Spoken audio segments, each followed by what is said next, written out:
High School Sports Live is proud to present this premier broadcast of the District 3 6A Championship. Harrisburg Cougars will face the Central Dolphin Rams. This game is brought to you by key sponsors, the Pennsylvania Housing Finance. And everyone, I'm Todd McCall, along with Archie Smith Jr. and Jerome Presley. Guys, we know this game. It's a Commonwealth matchup, but this time it's for gold. Last year, same game, 16-6, Harrisburg Cougars came away with the victory in the District 3 Championship. Revenge maybe on both minds. Early season game, really one of those games that as a mega game, a 15-14 win by Central Dauphin. They went on to win the Commonwealth. But Harrisburg's on a special mission tonight, and you can say Central Dauphin is too, but we're going to go with the Cougars first. And Archie, you know them very well. Talk a little bit. Tonight they got the white uniforms, white shirts, white helmets, black pants, and they are fired up for this game. And there's some very special players right now. At 9-3, they're doing some really, really good things for these Harrisburg Cougars. Yes, one thing they've been doing, they've been starting off with a 2-quarterback rotation. We've been seeing that for a lot of games starting the season off. But now they have started with their main quarterback who has taken over the job, and that is John McNeil. John McNeil has come into this game with, he's not a full-time starter. He has 500 yards, passing yards, in 2 playoff games with 5 TDs, and guess what, guys? No interceptions. Secondly, that would be on this is the return of Dante Kent. Since his return from injury, he has become a primary weapon with 163 yards and 5 receiving touchdowns in the playoffs. Guys, that is real key. He's a playmaker. Last but not least is Big Nate Bruce, the Penn State commit, the leader and the anchor of this offensive and defensive line, and he is the plug to the defensive line. We would like to see him contain Mr. Timmy Smith tonight, and will he get pressure on Max Mosey? I want to ask one thing. Dante Kent is now known as the fastest guy in the Commonwealth. You're playing defense tonight. You go to defend them.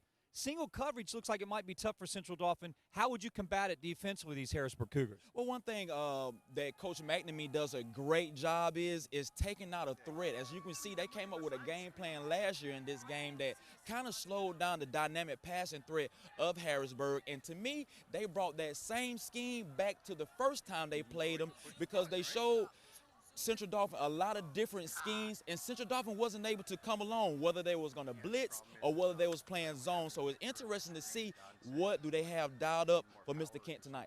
Well, and then we talk about Central Dauphin Rams. Jerome, you know them very well as you know Harrisburg Cougars.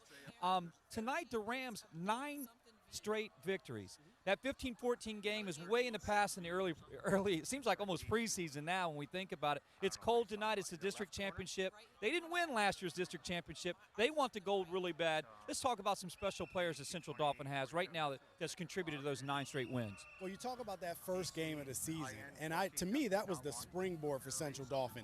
That gave them the traction they needed, and what did they do? They went up to State College and then beat them on the road. So I tell you what, that springboarded them into this long stretch.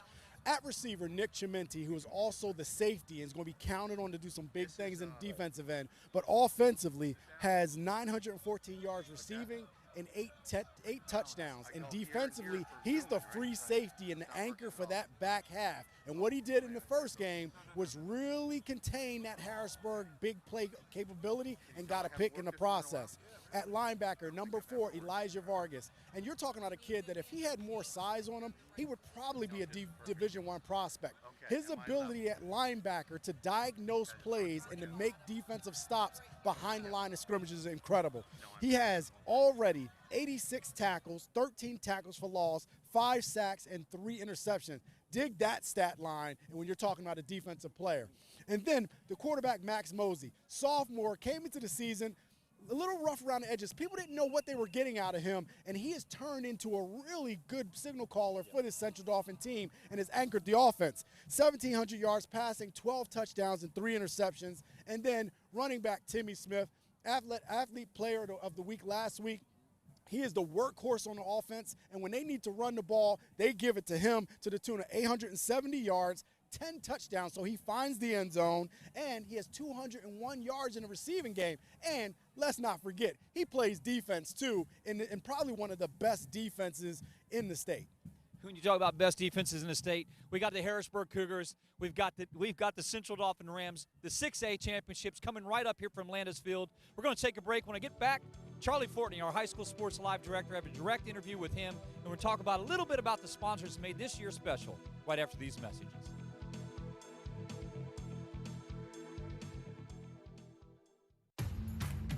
It's Black Friday savings all month long at Hoffman Ford. Zero money down, 0% financing, plus additional 1,000 Black Friday cash and over 350 vehicles. New 2019 Ford F-150 Super Crew. Lease from $189 a month. Or save up to $15,000 off MSRP for the best Black Friday deals. Hoffman has it. Hoffman Ford, just what you're looking for. Hoffman has it.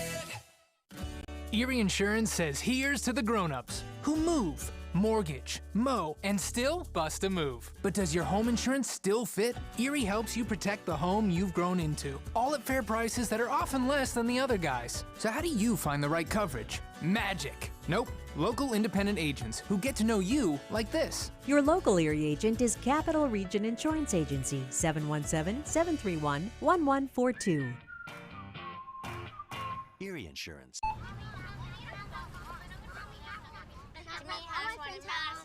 We'll talk about it. Hi, Mrs. Torres. Hey, Stephanie. Actually, you know what? Let me get those.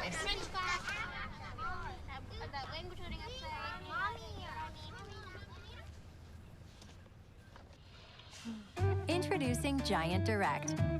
Thank you. Everything you need, handpicked and fresh, direct from us to you. Try it free and save $20 on orders of $75 or more. Enter bananas at checkout. The Jack Giambalvo family of dealerships. 9 great franchises in 3 locations. Buick GMC, Hyundai, Mazda, Stellar Dodge Chrysler Jeep Ram, and introducing the all-new Genesis of York. The Giambalvo family of dealerships. Over $25 million in new and pre-owned inventory. With unbeatable service after the sale, too. There's a reason the Giambalvo family has been a part of your community for decades. Find out why. The Jack Giambalvo family of dealerships. 3 great locations. Online at giambalvo.com. Welcome back to our pregame Landis Field. Todd McCall here along with High School Sports Live Director Charlie Fortney. Charlie, it's been 11 seasons going into 12 seasons with High School Sports Live. It's been a fantastic run, but it's really been important, and it's been one of those things that's taken a lot of people behind scenes, a lot of sponsors. Talk a little bit about the people that have made this possible. Well, first off, your announcers, Todd, yourself, Jerome, Archie, you guys have presented yourselves very well to the public and get a lot of comments. You guys have become household names. In fact, you're on some billboards out there. That's awesome. I don't know how that happened, but it takes the commitment of the business community and the fans and the coaches alike. But the business community really comes through for high school student athletes, and we're really proud of that. So throughout the night, you'll see some special recognitions, and we'll show that online. We went out to businesses right where they're at, in their businesses, shot some video of what they're doing, and just a little bit of some plaque recognitions and also some PSAs tonight. But we'll do some more of that in the winter. Not all of our sponsors will get the highlight tonight quite like that, but between now and the winter Mid-Penn Championships, we'll cover everybody. But we'd just like to thank you to all of our sponsors. And I will mention that Pennsylvania Housing Finance Agency is a premier sponsor, and it's very important to us, that partnership and the ones that follow. We're in the stomping grounds of Huffman Ford and Earl Huffman, so I would definitely have to mention that. And we just appreciate our sponsors, our player of the game, our halftime report, Jack Giambalvo, Groff Tractor, Instant Replay, what Capital Region Insurance Agency and AT&T does, and helping with the Distracted Driving campaign, supported by the commissioners in Dauphin County, and the list goes on. We're very proud. So you at home, you get to see these games week in and week out because of the commitment of the business community. So I want just to say to everybody, I appreciate if you would appreciate them with us, maybe send some emails to those different businesses as you see them on our screen, thanking them. That means a lot because high school sports has never been live on TV this long. And Greg Mace has always said it's something pretty big that we're pulling off here. So I do thank 27 News and their partnership for promotion. And it takes a village and a big one here. But tonight, we couldn't have asked for a better matchup. Dauphin County should be proud. Harrisburg CD. And I think that's important, talking about matchups. I mean, we hoped and really kind of almost prayed for this matchup, Central Dauphin and Harrisburg, kind of getting that rematch, that rival, and second year in a row in the district championship. But, hey, this winter we got a great matchups coming up on Friday nights. Some really good basketball matchups. Tell the crowd and the fans a little bit about where they can go find more information and see some of these great games coming up. If you go to hsslivetv.com, you will see Cedar Cliff, McDevitt, boys basketball, Trinity McDevitt. You will see Hershey Lower Dolphin. You will see some great matchups. Right. some Red Lion, Dallastown, down in York area. I don't want to give it away. I need you to go there to see. The High School Sports Live schedule is definitely out. Basketball, and it features Mid-Penn York Championships. It's just going to be, and Todd, you're going to be in the booth there with Gary Sutton, so it's going to go well. And again, like you said, we're going into like a 12th season, and that's just amazing. You know, again, it's taken a lot of partnerships. I know I personally also want to, Charlie, thank every individual that's involved, the community support. Fans, and more importantly, parents have played a crucial role in High School Sports Live. We appreciate them, and the players getting behind it, you know, coming up to us when we see each other on the streets and coming to the schools. The players have been really, they've been a momentum drive behind it, too. They enjoy seeing this, but High School Sports Live is happy to bring this tonight. And I know I got to ask you, I know you're not allowed to pick your winners, but, you know, Charlie, we like to listen to this game. Is it close? Are you favoring one side in terms of this matchup? I love the coaches for both teams. Calvin Everett just knows how to pick a team up and put them back together when they're down. So does Coach Mack. I want to see a good football game, and I think it's a treat that it's a rematch in many ways. Spoken like a true director of High School Sports Live, Mr. Charlie Fortney. We'll hear more from you as the game proceeds. But we got kickoff for the District 3 Championship, 6A Championship, coming right up here on High School Sports Live TV right after these messages.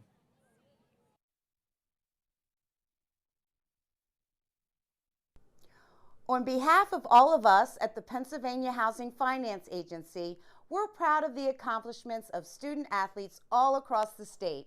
The efforts of these students and the coaches and school administrators are inspiring. That's why it gave us great pleasure this season to partner with High School Sports Live to make sure these games could be seen on TV each week. It's been fun watching all these high school rivalries. Thanks for a terrific season of great sportsmanship and fun football memories. Our special congratulations go out to the teams playing in the championship games. Good luck from us at PHFA.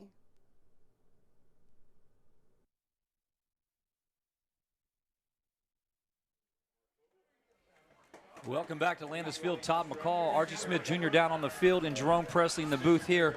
Landis Field District 3 6A Championship last year, 16-6. Harrisburg came away with it, and man, tonight, man, Jerome, you called this, so did Archie Smith Jr. Like, this is one of those matchups we were hoping to happen. And sure enough, both teams made it happen. Yeah, I mean, and both teams went through the gauntlet of talent through the Mid-Penn Commonwealth and then in the playoffs. So, I mean, you have a situation where both teams are battle-tested. You think Harrisburg losing that game by 1 point earlier in the season, they want payback. Central Dolphins thinking, you know what? You know, that game wasn't a fluke, and we want to prove that tonight. So each team has something to prove in this pivotal championship game for District 3. Well, Central Dauphin will get the ball first here, knowing they want that ball here at home on Landis Field. Last year, 16-6, they lost this district championship, so this is a rematch of the district championship, and we're underway.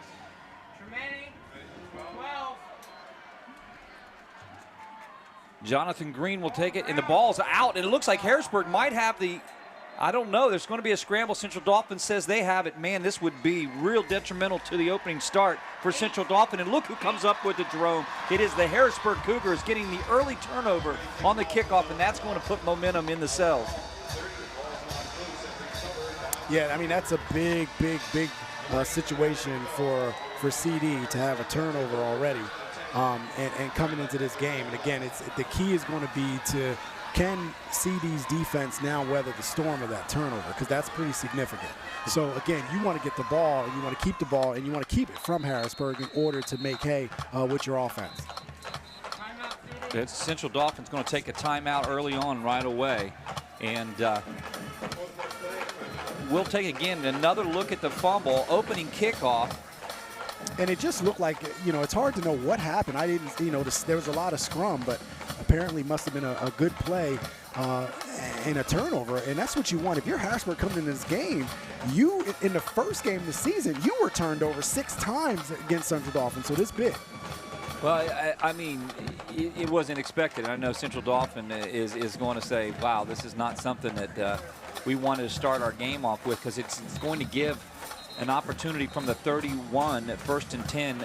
McNeil will come out and start quarterback with Plant in the backfield.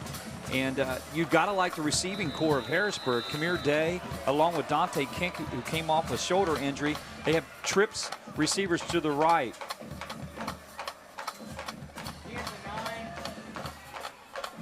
In motion, Kent came across and got the ball.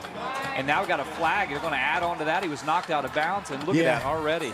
And we have, another penalty for CD. So two things that CD didn't want to do: A, turn the ball over, and B, have a penalty. And now you're going to tack more onto that for Central Dauphin. Well, they had the ball at the 31-yard line, and Kent came in motion and got the ball, and they're going to find every way to get it. Let's hear the call. It's going to be a personal foul against Central Dauphin, and that's going to move the ball for Harrisburg. And again, late hit out of bounds. You have to be cautious. And again, this puts Central Dauphin pinned back in their own red zone. Harrisburg with a big-time opportunity to put points on the board early in this game. Neal going to give to Plant. Plant right side. Plant's going to walk in the end zone. Touchdown, Harrisburg. Or was he down at the 1? No, I think he got in. He got in. I didn't see the signal. The signal's down. He got in from where we were. I was looking at our screen. It's touchdown on the board. 2 plays. Touchdown. And coming off of that game earlier in the season, Harrisburg felt they let one get away. You see the blocking. That offensive line gets up to the second level. And we know when Plant gets the ball, he sticks his foot into the ground. He gets upfield north-south. And that was just a big running lane for this defense to handle. And Central Dauphin is a little shell-shocked right now coming out here with the mistakes that they've already made to this point. Well, Plant will put the early touchdown from 10 out and set. The extra point is up and good by Evans Jr. And just like that, Harrisburg goes on the board 7-0. We'll have more after these messages. These past few years have been tough on all of us. You worry about the economy, your job, your savings. You may even have given up on your dream of owning your own home. But don't give up just yet. We're PHFA. We help people realize their dreams of owning their own home with features like competitive interest rates, down payment and closing cost assistance, and even free home ownership counseling. PHFA can make your dream of home ownership finally come true. Find us on the web or call us to find out how. I'm Brian Hudson, and we're PHFA. Welcome home. Let's go down to Archie Smith Jr. on the field. Archie, I mean, an early fumble, results of 10 yards out, and it's going to be a healthy dose of Plant and Kent on the touchdown. So Plant got in. Your thoughts? The one thing we talked about, guys, was the not turning the ball over. Who was going to win the turnover battle? Who was going to penalty battle? That fumble kind of hurt CD coming out, but I think they can bounce back, and we'll see, guys. It's still a long game to go.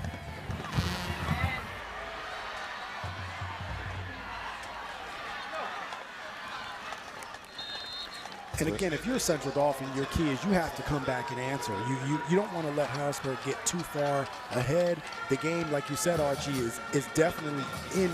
You're not out of this game at all. So I think that's the big thing for Central Dauphin. It was a 2-play drive. Resulted, first of all, Clemente fumbled. You saw him get hit, and man, he came up slow. And then right here, Dante Kent. There's a penalty that added 15 onto it, and then Plant up the middle for 10 yards for a touchdown. So end up being 3 plays in that drive. Central Dauphin's going to look. Mosey's going to look to the sideline to get the play. They'll have the ball spotted on the 33-yard line, 1st and 10 on their first possession. Well, look at that defense. They're going to swarm. You've always liked both defenses, but Harrisburg's defense really came on as the year went on. Absolutely. I mean, Harrisburg's defense was definitely sound, and we knew that they were going to be good. And again, they're motivated coming into this game. So one of the things and the keys for Central Dauphin was going to be weathering that emotional storm that Harrisburg was going to come with. And so far, Harrisburg has the edge. Timmy Smith will be lined up. Vargas is in the backfield. Smith is split out to the right. Timmy Smith was the Commonwealth Player of the Week last week in Week 12. Smith's had a good year. They're going to put him in motion now. Mosey's going to look to give him on the jet sweep. It's going to be Vargas, and Vargas is really nowhere to go. He was pretty much manhandled at the line of scrimmage by Lamar Johnson, the junior. He's 5'11", 210 pounds. And what you already see from Harrisburg is they're committing a lot of bodies to the offense and to that front 7. So they really have a lot of bodies up front, and their thing is they're going to make Max Mosey beat them in the passing game. Their thinking is let's commit a lot of players. Let's see if he can beat us in the passing game against our corners. So safety. 3rd and 13 from the 30. Mosey sets up a screen on that left side, and it is blown up, and that play was read perfectly. Coming up to make that hit was Natir Dennis, the senior. He's 165 pounds, and boy, did he light it up. Let's go down to Archie Smith Jr. Archie, that was an absolute great defensive play. That play was read like a book. Well, as you can see, guys, with teams getting healthy, you see a different lineup. As you can see, Harrisburg defense do not look like the same defense that we've seen them, because they have gotten guys back off of injuries. They have Plant around the line, so now their fastest group guys are in that linebacker, and these guys are dialed into this game right here, guys. It's going to be a defensive battle, offensive battle. Can't wait to see the rest of this game, guys. It looked like Dante Kent. He wanted a fair catch. He fumbled it. He will recover it. So, go ahead, Grant. So again, right now, you know, the momentum is in Harrisburg's court.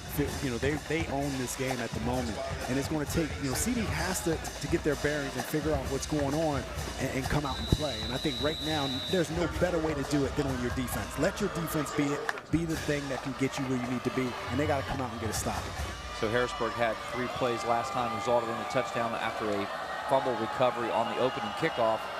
McNeil will look sideline with Plant beside him, and entering the game will be Kyle Williams Jr., who's a freshman. McNeil will put Williams in motion. Plant, right side. Plant picking up a lot of yards. We have a flag, puts his head down and runs over a defensive back. And I tell you what, a hit. Shoulder to shoulder, he went with Chimente, and that didn't look good. Yeah, Chimente's having a difficult start to this game, and he's coming out the game now. He's having a really, really difficult start. Plant just lowered the boom. Hard. Look at this when he lowers the head. Oh, right, that one hit helmet right into the shoulder. Right. Oh boy. And guys, you have that type of impact from these lower built to the ground style running backs. I mean, Jerome can test for that, and I can test for that, being a taller defensive guy, having to get lower than those lower running backs that's coming full speed, guys, and you kind of get that type of impact when those collisions hit. And Chimente already put himself in a situation where, you know, he already got dinged up on the return, and now he comes out, and the first, you know, running play, he comes up and makes the tackle, and he gets dinged up again. Vargas will chase McNeil down. McNeil throw high to receiver Williams, incomplete. And that'll be 2nd down and 22. The ball again spotted on the 25-yard line. You'll see McNeil rolling out. Vargas was coming backside pretty fast, and the ball hit Williams in the hands. It's incomplete. And you see, the goal here is to get the quarterback, McNeil, on the outside to kind of negate the pass rush, because sometimes Central Dauphin likes to bring those linebackers, and you can't always see where they're coming from. They're shorter in stature, and they just fly in through your offensive line. So, again, get McNeil on the outside, avoid that pass rush, and see if he can deliver a ball. Unfortunately, incomplete for Harrisburg. McNeil. There's going to be flags, and I don't know if that was moving against Harrisburg.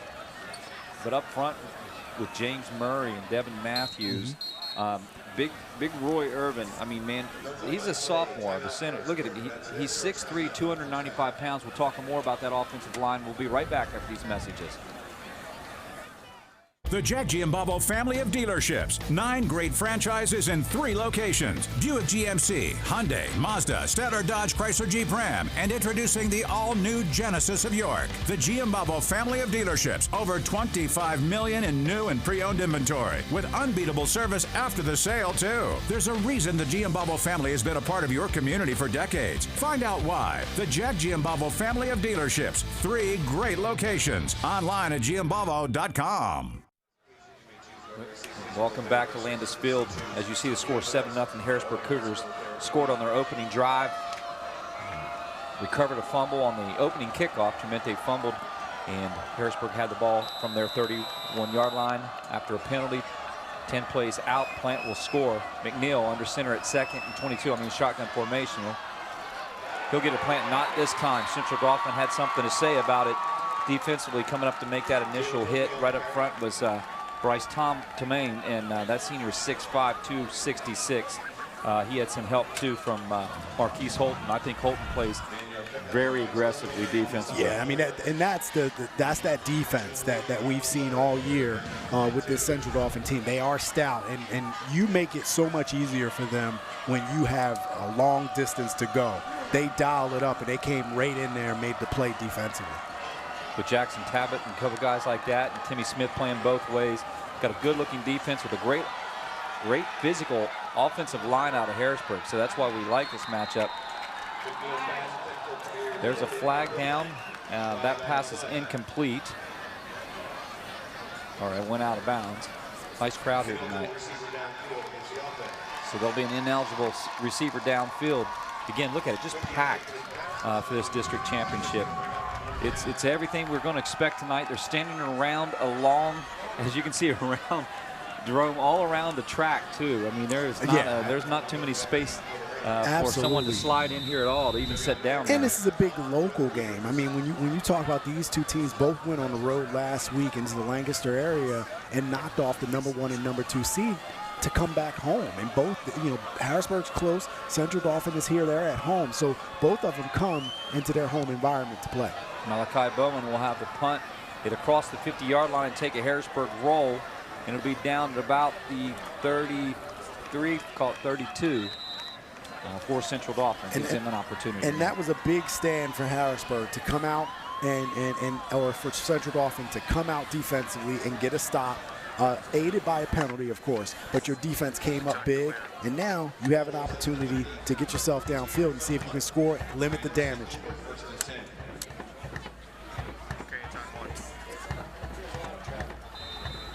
Looking up front, you're looking at the offensive line as well for Central Dauphin. And just to make a mention, Chad Layton, the senior, just decommitted from Air Force. He must have some other offers coming in. He's good size lineman up front. Well, I think you got to understand that life, that Air Force life, as far as being in the military academy, that's different. So some kids, it changes things, and they think about it and they don't want to do it. Well, look who just came back in the game. Chimente came back in the game. There's flags down. Let's go down to Archie. Archie, he's a tough kid. He's back on. I wasn't sure. Guys, we've been saying this all year when we're looking at these seniors. If it's one game that I'm not missing, it's this game right here. I mean, this is the 6A championship. I am a senior. I have been in this game at least 3 times. I have lost to Harrisburg last year. I'm trying to avenge that same loss this year. I am not stepping off of that field, guys. And that's another big penalty for Central Dauphin. And we talk about Chimente. I think the big thing for him is, did his shoulder pop out of place? It looked like helmet to the shoulder, or was it a stinger? Whatever it was, he feels good enough to come back in. And if he's healthy, they need him in this game. They need his big play capabilities. Ball on the 27-yard line. Moses going to look sidelines. The offensive line's going to look to get the play directly from the sideline. But Glenn McNamee and Calvin Everett, what two great coaches who have done such a fantastic job here. Chimente across the 30, shy of the 35, and he'll be taken down by Bowman, Malachi Bowman. Excuse me, and actually on the Harrisburg side will be Harold O'Neill, excuse me. And just a swing pass to get the ball into Chimente's hand and let him get as much as he can. He's able to get it back to a reasonable 2nd and 9 for a Central Dauphin. So you see that whole offensive line come up and step up. Shotgun formation for Mosey. Look at how many defenders are committed to Harrisburg's front 7 on defense. Timmy Smith across the 40-yard line, lower his head, pick up a good run. And that's the one thing a running game can do. It can stabilize your team. When things don't start out as well as you want it to do, and you have a good back, a good solid running game, and finally you can get that blocking situated, because I think Archie is right. I think Harrisburg's playing this a little different than they did that first game. They're showing some different things, and I'm imagining CD is going to show some different things too than what these teams are used to. You go in the bag of tricks in a game like this, and you bring out all the stops, and you see Harrisburg seems to be having a different defensive scheme today, and they're going to try to force this Central Dauphin team to throw the ball with so many players committed to the front. Well, Central Dauphin's going to take a timeout on the big 3rd down and 1, and we'll take a timeout as well. We'll be right back after these messages.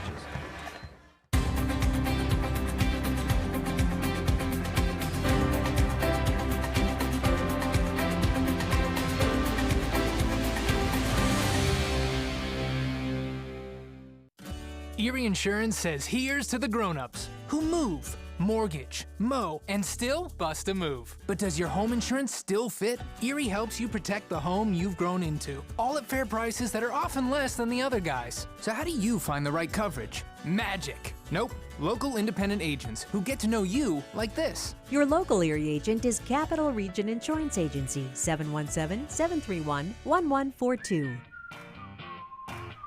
Erie Insurance. Well, welcome back. 3rd down and 1. Timmy Smith just picked up an 8-yard on that last play. He picked up 8 for Central Dauphin, making a 3rd down and 1. This is a big 3rd down and 1 with 5:01 to play. Ball spotted on the 42-yard line for Central Dauphin. Twins were to the left. He'll put one in motion. Mosey looking downfield. His pass is complete. And it was a great catch coming up, Malachi Bowman. And Day on the coverage, and I'll tell you what, that was a gutsy call to do 3rd and 1 and pass the ball. But Harrisburg was committed to stopping that. They had Nate Bruce over the center, 6 foot, 4, 350 pounds. So they're thinking, let's pass the ball. But beautiful ball by Max Mosey, and there you go, 1st down. Big pickup for Mosey. Mosey going left side, and he'll be wrestled down. Nate Bruce, and I like that big size in the middle. And sometimes people don't understand when you put someone that big, it's difficult to move them, especially at the nose tackle. One of the main defensive line positions that you have to figure out how to move is that nose tackle. Yeah. And when you have a nose tackle that you can't move, that makes it a problem potentially for your entire offensive line. And your entire offense as a whole. So that's big putting him there, and you're showing he's starting to like it in there too. Mosey on 2nd and 5 is going to give Timmy Smith. Timmy Smith's going to drive hard across the left side and be wrapped by a lot of white jerseys.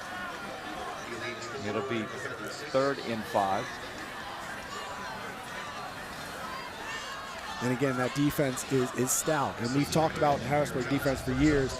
As much as that Central Dauphin defense has gotten so much respect, you saw right there that defense for Harrisburg is closing, and we've seen them be exceptional as well. They fell on a couple of games, and mind you, the competition they played was pretty brutal too. And yet you saw what they were able to do after that State College loss. They just came out and rattled off win after win after win. That's right. 36 yards out, incomplete. It's 3rd down. That was 3rd down and 4.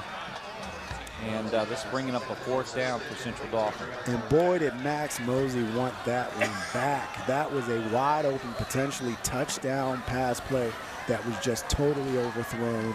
He would want that back, and that's going to force the Central Dauphin defense or the punt team to come on the field, and that defense to try to see if they can corral Harrisburg again and get a stop. Archie, it looked like Mosey had the matchup he wanted. He had Tim Smith wide open. It'll be 4th and 4, and as you said, the punting team come on.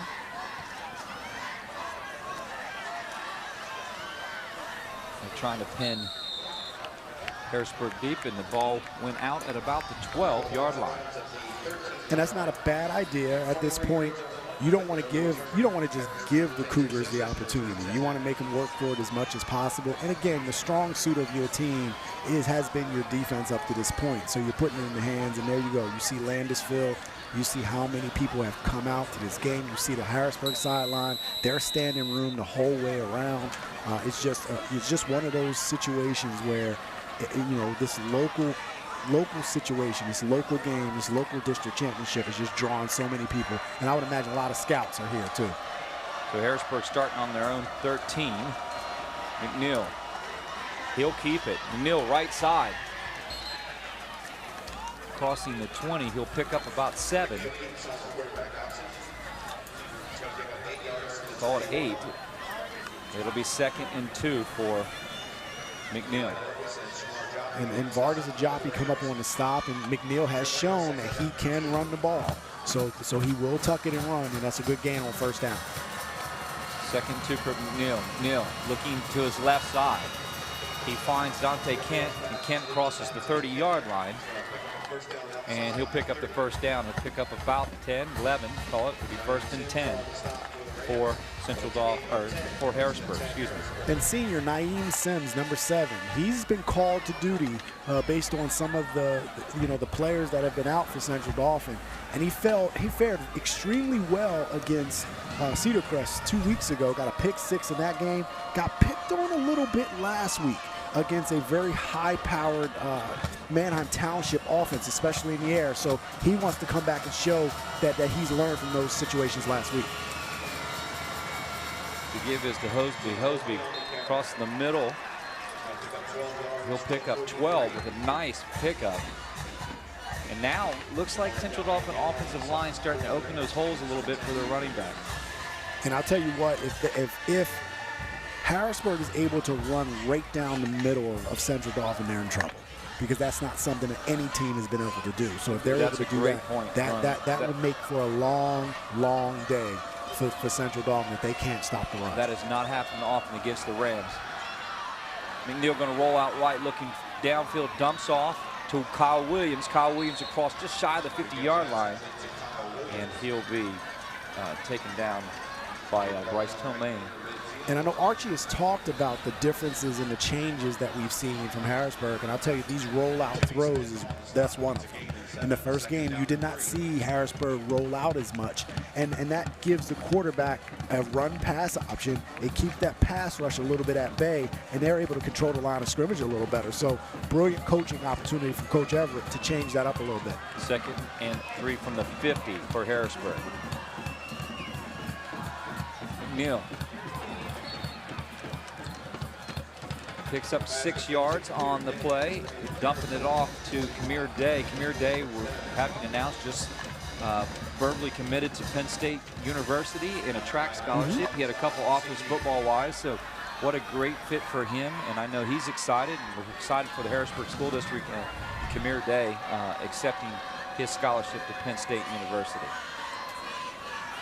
The track and field.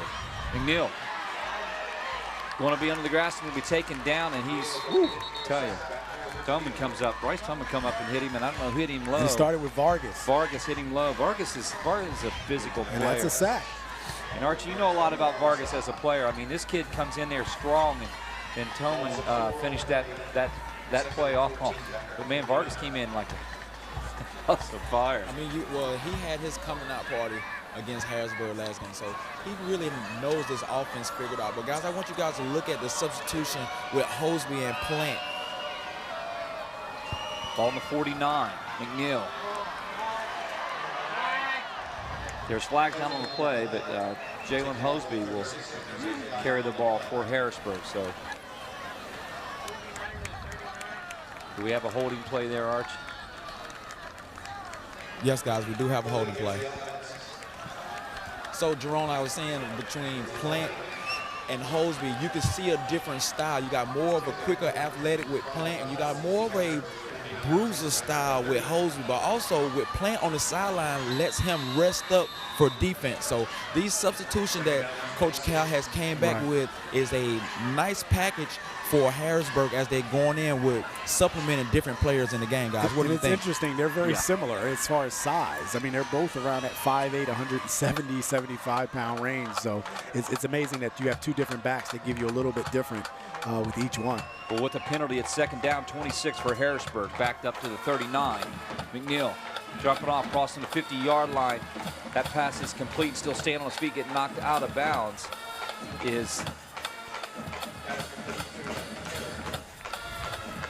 That's Carey. And what you see from Central Dauphin, last game they played, they want to keep everything in front of them.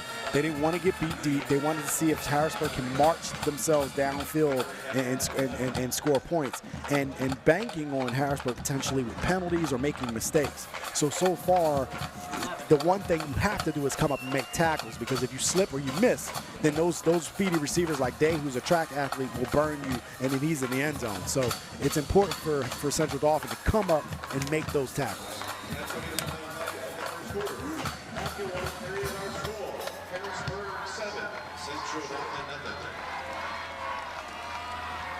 Well, that's the end of the first quarter. We're gonna go with a special interview from our high school sports live director Charlie Fortney. He has a special recognition of this year's one of our live sponsors, and let's kick it to Charlie. High School Sports Live is proud to partner with the Capital Region Insurance Agency. I'm here with Logan Stump. All throughout the High School Sports Live football season, we've been promoting a very special message to the student athletes. Logan, one more time, we did it all throughout the year in the student sections, but talk about this promotion and what you're trying to get out to the students. A text or call could wreck it all. Obviously, it's trying to stop and be more aware of distracted driving. And thank you on behalf of High School Sports Live for helping us get that message out to the community. A lot of parents, a lot of community members appreciated it, and we did too. Here's a special recognition plaque to Capital Region Insurance Agency for helping us get that message out and also promoting high school student athletes live on TV. Well, thank you very much, Charlie. It's our pleasure. As a trusted local community bank, Mid-Penn Bank offers options for families including simple free checking, a young savers account, great rates on CD and money markets, an array of financing options including mortgages and home equity loans. Stop in at Mid-Penn Bank branch near you or visit midpennbank.com. Well, welcome back to Landis Field. Third down 11 ball on the 46-yard line. Harrisburg will have it here.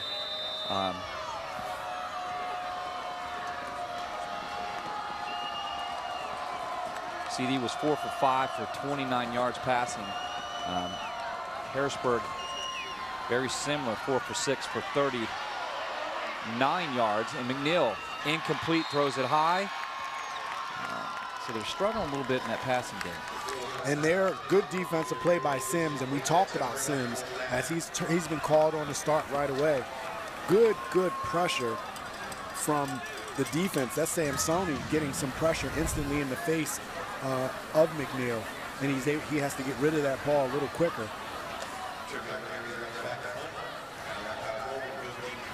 So again, Central Dauphin, they've settled down a little bit since that turnover happened, and they got backed up and got the score on them. They've been able to settle down, and they've kind of figured out a little bit what they need to do against Harrisburg's offense. Oh, high snap. And the punt will be called from a fair catch perspective. And Malachi Bowman came up to make the fair catch. Central Dauphin will have the ball. Trayvon Carey found a way to get that ball off for Harrisburg. Well, again, what we're starting to see now, Todd, both defenses have dug in. Yes. You know, you had the turnover, and then the penalty gave Harrisburg an extremely short field. And now both defenses have kind of settled in, and they're starting to take control of this game. So let's see if one of these offenses can bust out, because neither offense has really been able to bust out at all with some big gains in this game. All right, Mosley looking over top. He has in the seam. He's complete to his big tight end. And that is a great play call for Central Dauphin. That was the play on the other drive that was missed by Mosey that was wide open. When they go 4 wide like that and they split the tight end out, those seams are wide open right now. And if that ball was put there with a little bit more zip, the tight end would have had maybe more time to do something with that ball, maybe get more yards. Mosby rolling out to his left. They're rolling him out a lot. So he connects to Talbot on that last play. His big tight end, Jackson Talbot. He goes to Chimenti on the right side. That'll be incomplete. So it'll be 2nd and 10 from the 41. So again, Mosey has to get that ball up, give Chimenti an opportunity to get it and do something with it, because we know when he has the ball, he's able to do some special things with it. So again, getting the ball into those playmakers. And in the passing game, maybe where you're going to have to attack Harrisburg, because against the run, they've been pretty solid defending it. So Mosby's 5 for 6 for 52 yards so far. Mosby back to pass. Going to roll to his left. Fired it. He had to get rid of it. And Mosey can run the ball. He can be a threat running the ball, and he's shown that he can do it when he needs to. So again, Harrisburg respected that threat, but also defensed it extremely well and not allowed Mosey to do anything with the ball. So it brings up a critical 3rd and 10 for Central Dauphin. So guys, I want to point out another substitution, another look that Harrisburg is going. If you look at safety right now, it's Nakari Williams, who used to be the quarterback for Harrisburg is back there at safety now, guys. Yeah, you know, he's a great athlete. We saw him at Steel High last year, and what he did, like, I mean, my goodness, he led Steel High in passing, receiving, running. And look at Mosey going down the field, hits Chimente, big pickup. And again, these seams, you know, when Harrisburg is going single high safety, the seams are open. And that time you saw Chimente. And again, if these balls aren't floated up in the air, these could be 6. I mean, that's how open he was. I mean, this could have been 6 if he could have led him a little bit, or at least gave him an opportunity for 6. So again, big gains. We were talking about which offense would be able to capitalize, and we're starting to see this Central Dauphin team come together. Mosley, left side. Goes to Timmy Smith. Timmy Smith will have it out in the flat, and that's a great place to get him the ball. It was defended very well. And he has over 200 yards receiving, so he can receive the ball and can catch the ball out of the backfield. And again, this is where you're starting to see Central Dauphin attack this offense, is through the air, especially with as many plays defensively, or many players defensively Harrisburg has committed to the line of scrimmage.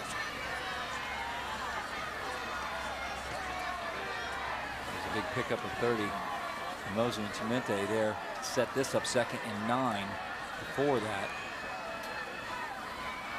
Mosley over the top now with time, getting comfortable in the pocket.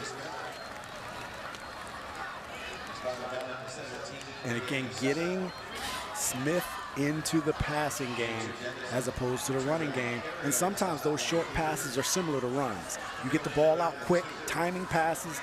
Receivers go out, stop, turn around, get the ball, and keep moving the chains. So it'll be 3rd and 2 for Central Dauphin from the 17-yard line.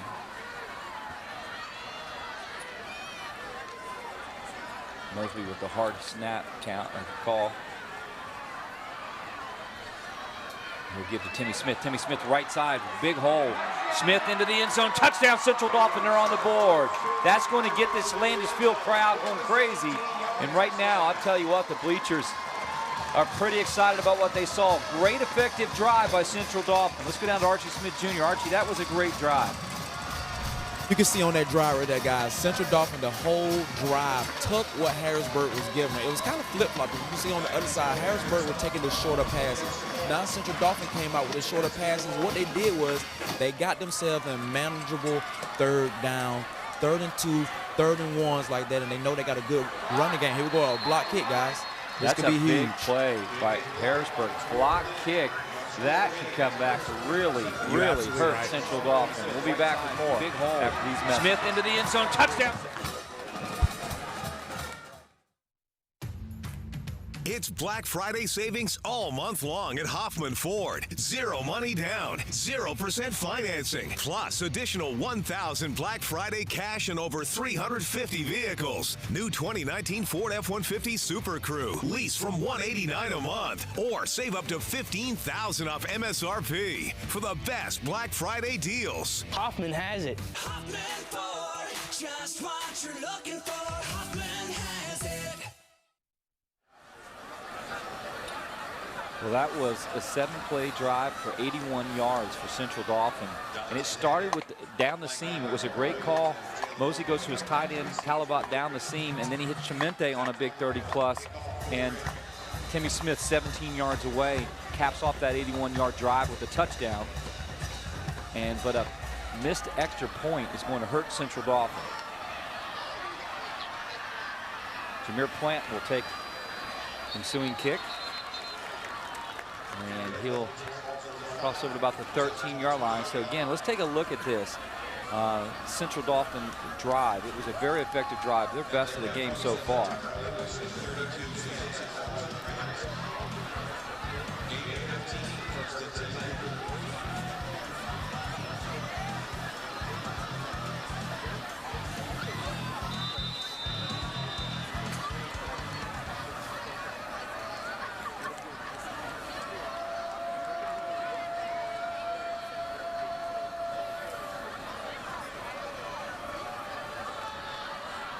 So we have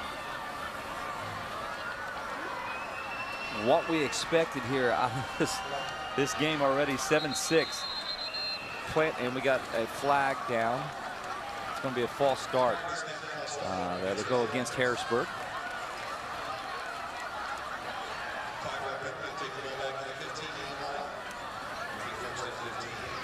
So that'll be 1st and 15. It's going to back Harrisburg up there on the 15-yard line.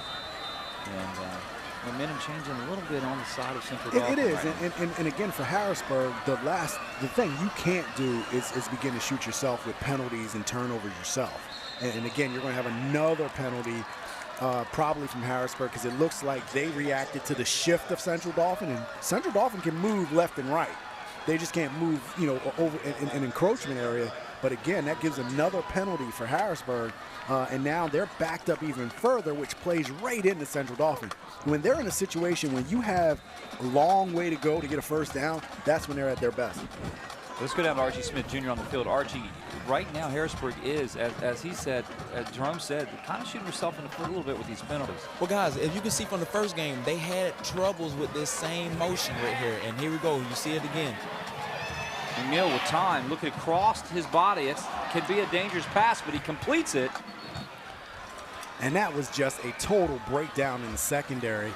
And again, when a quarterback has that much time, that makes it difficult to cover all game long, or that length of time. And I think that's what happened and got Kent open, and he's able to catch the pass play. You need a better pass rush than this. You have to get to the quarter. You cannot let McNeil just sit back there and then throw a ball like that across the field. He went across the field and picked up 14 to Dante Kent. 8 minutes here in this first half. Plant. When you get Plant going too, that momentum. Right. He'll be up the middle, taking the ball across the 30 now.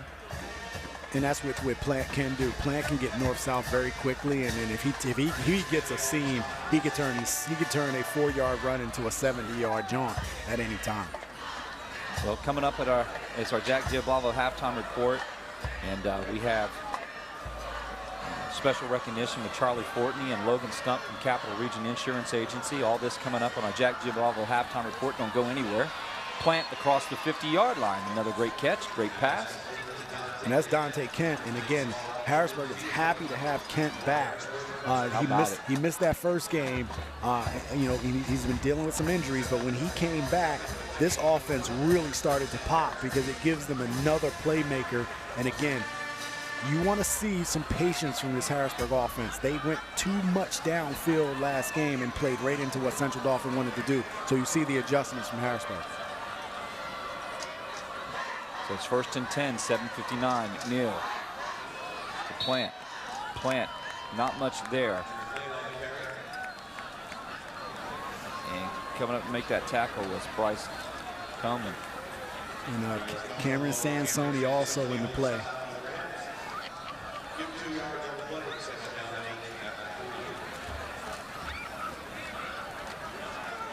So it'll be 2nd and 8 for Harrisburg.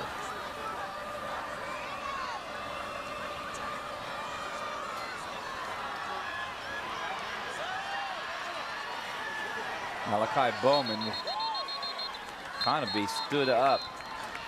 And they're trying to get the ball out quick. I like this idea with McNeil getting the ball out. And that's Carey for Harrisburg. Excuse me. That's Trayvon Carey, the senior, is 5'10", 170 pounds. They're trying to get that ball out quicker for McNeil and trying to get their receivers matched up against the secondary one-on-one out there. Because sometimes those guys can break it. We know that. We've seen it. It'll be 3rd and 5 from the 45.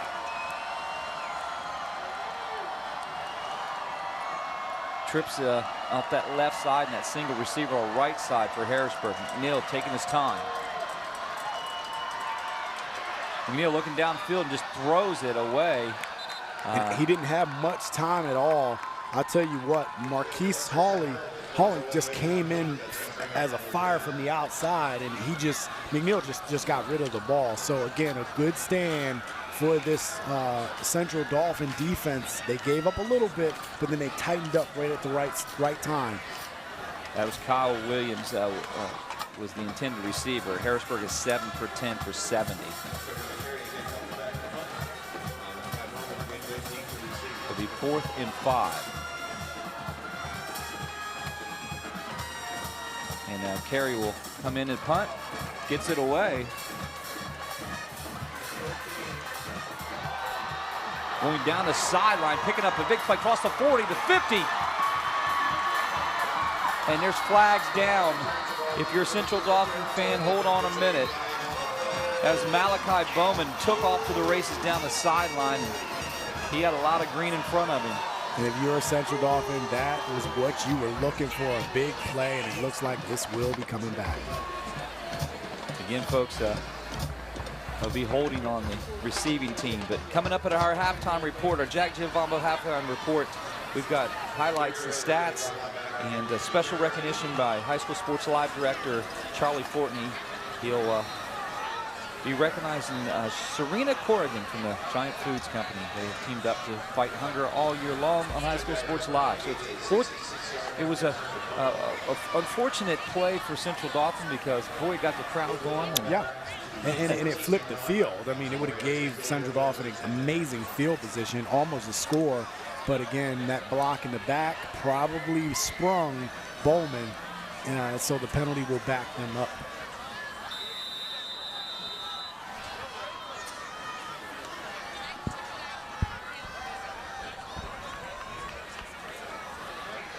So it'll be 1st and 10 from the 14. Central Dauphin with 6 minutes to work with before half here.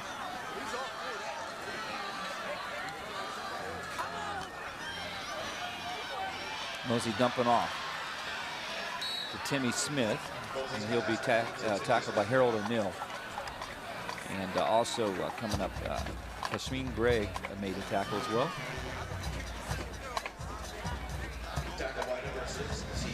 And again, good play for Central Dauphin. A good 6-yard gain.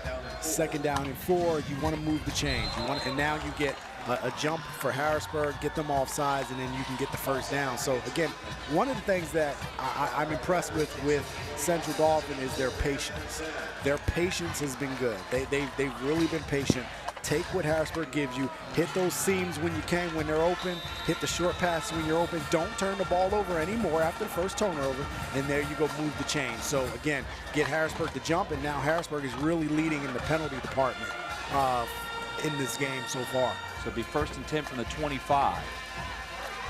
Vargas will get the ball left side. He breaks one tackle, trying to come back to the right side, and that is probably nowhere to go. Kent will come up to make the initial hit and tackle and have help from a lot of guys in the white jerseys for the Cougars. And again, if you're any running back, receiver, or skilled player on the offensive side of the ball for Central Dauphin, going east-west is not what you want to do. Exactly. This defense is too fast for that. Right. You have to go north-south. You have to get the ball upfield. One cut, get upfield. Because when you're going east-west, they'll track you down, and they'll track you down in numbers. And that's what that speed of that Harrisburg defense can do. You play right into their strength.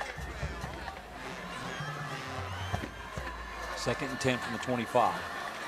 Clock not on the side of Central Dauphin here before half. They got to get going. Mosey rolling out to his right. He's a left-hander, as you see. Passes complete to Chimente.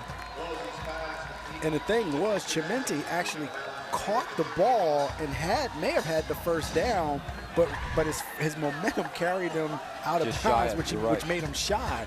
But when he caught it, if he would have been able to turn upfield, he was there. He's already had the 1st down. Or if he just fell down when he caught it. He probably could have picked up 3 or 4 more. I think you're right. Right, but I think that momentum, he made a hard cut, and that's what you want from your receivers. It was a brilliant route.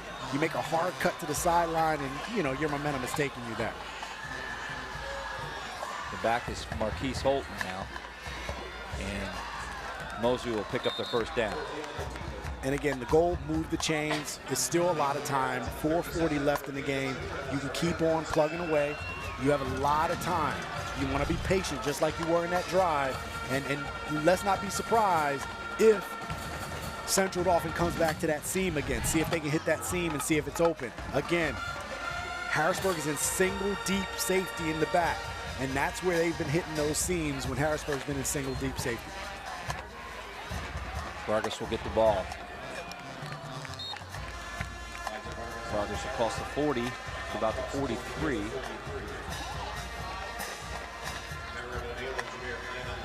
And Vargas will give you some really good minutes from the running back position and give Timmy Smith a breather. So, and you want to get him out, though, because he plays such a key role in defense. You want to give him his time and give him the ability to rest a little bit. So, again, big play opportunity for this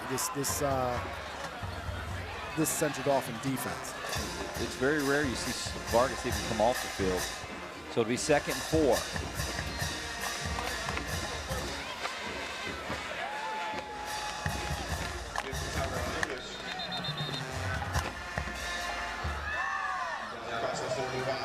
English will cross the 45. And there's still, it looks like the English will still be a little shy of the first down. So you see Harris, you see Central Dauphin is rotating guys in offensively. And some of those guys do play both ways. So that's the goal, is to get these guys breathers when they can, get guys back on the field. They're in amazing shape. That's one thing about both of these teams, but in particular, Central Dauphin in the offseason, these kids are going hard all offseason. So they're probably in the best shape of their lives right now, other than the constant wear and tear from playing. So it's 3rd and 1. Moses is going to keep it himself, try to get outside, and this defense is hard to flank. Man, oh man, Archie Smith Jr., this defense, I mean, running side to side against Harrisburg is tough. Well, you can see what's been working for Central Dauphin. That has been attacking the middle front behind their bigger offensive line, because Harrisburg is just too fast and too athletic on the outside. You can see it looks like it's open, but these guys are closing really fast, guys. And the Cougars got to stop, and they'll have 2:28 here before half. Get the ball back. Should have good field position.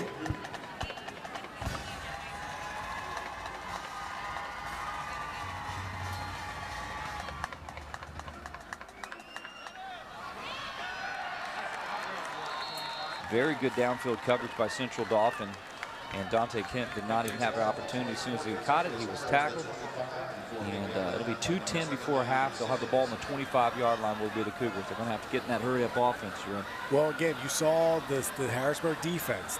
They showed their strength there as well. And this has become a defensive battle, 6-7. You know, both teams had their shots offensively. But again, the defenses have settled in, and they've taken control of this game right now. It'll be 1st and 10 from the 25. Again, coming up at halftime, we'll have our Jack Jimbo halftime report. And Charlie Fortney will sit down and have a special presentation for Serena Corrigan from Giant Foods. We thank all of our sponsors this year to make high school sports live, and in the past to make high school sports live a possibility. These great Friday night matchups we've been privileged to call. 2nd and 7, ball on the 28. McNeil. And that's too much cushion that you see from the Central Dauphin defensive backs in the back end. They're giving a lot of cushion. And Nakari Williams getting some action at the receiver position. The former quarterback is taking over there. So, again, Harrisburg is able to move the chains, and they have to show patience as well, because, you know, one thing Central Dauphin does not want to do is give Harrisburg big plays in the passing game. Jameer Plant. Not much there for him, and coming up to make that tackle is Marquise Holton. Yeah, and Holton has really settled in on that defensive line, you know, doing what he needs to do there. He's a small, you know, shorter statue, but, you know, has some weight to him, has some strength to him, 220 pounds coming off the edge, and he comes very, very fast. 59 seconds, McNeil rolling out here before half. Pass is complete, and then we got flags down. I think he went out of bounds. Kamir Day come back in from out of bounds. I think he was out, came back in. I think you might be right. That is a correct call. McCall. Todd McCall on the right call. On the McCall, right? On the call. Yeah, I think he went out. Day went out and came back.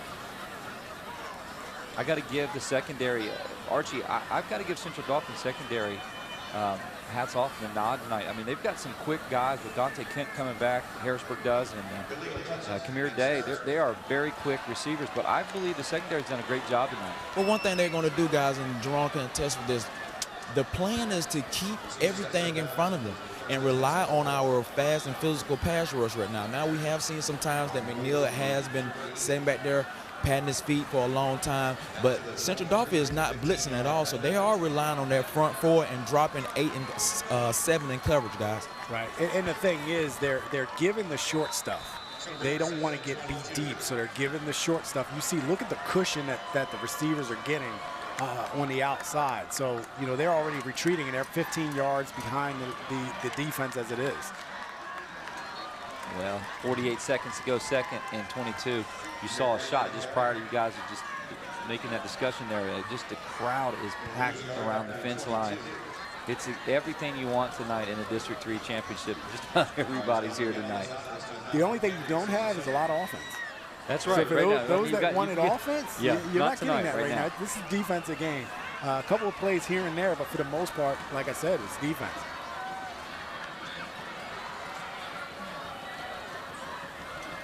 McNeil, 14 seconds. He's probably going to be happy just to hand the ball off to Plant.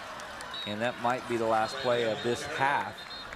Coming up, we'll have our Jack Giovanni halftime report, but we'll be going down to a special recognition with Serena Corrigan and standing by with Charlie Fortney. He will recognize the partnership with Giant Foods. 6 seconds here, and Harrisburg will bring the punting team on. And this may be an opportunity for Central Dauphin to go get it and see if you can get a block and get a turnover, see if you can scoop and score. I mean, right now, with 6 seconds left on the clock, why not? So you may see Central Dauphin go after this. I'm probably talking about that right now at that very moment. Or what they would do to get that extra point back. And who knows, if they can get a score here, you don't know what could happen. And they'll get more than just that point back. Well, yeah. But guys, you can see, I think this timeout was based upon the last punt return. I think Central Dauphin think they can really get another good return out of this, guys, and not a house call.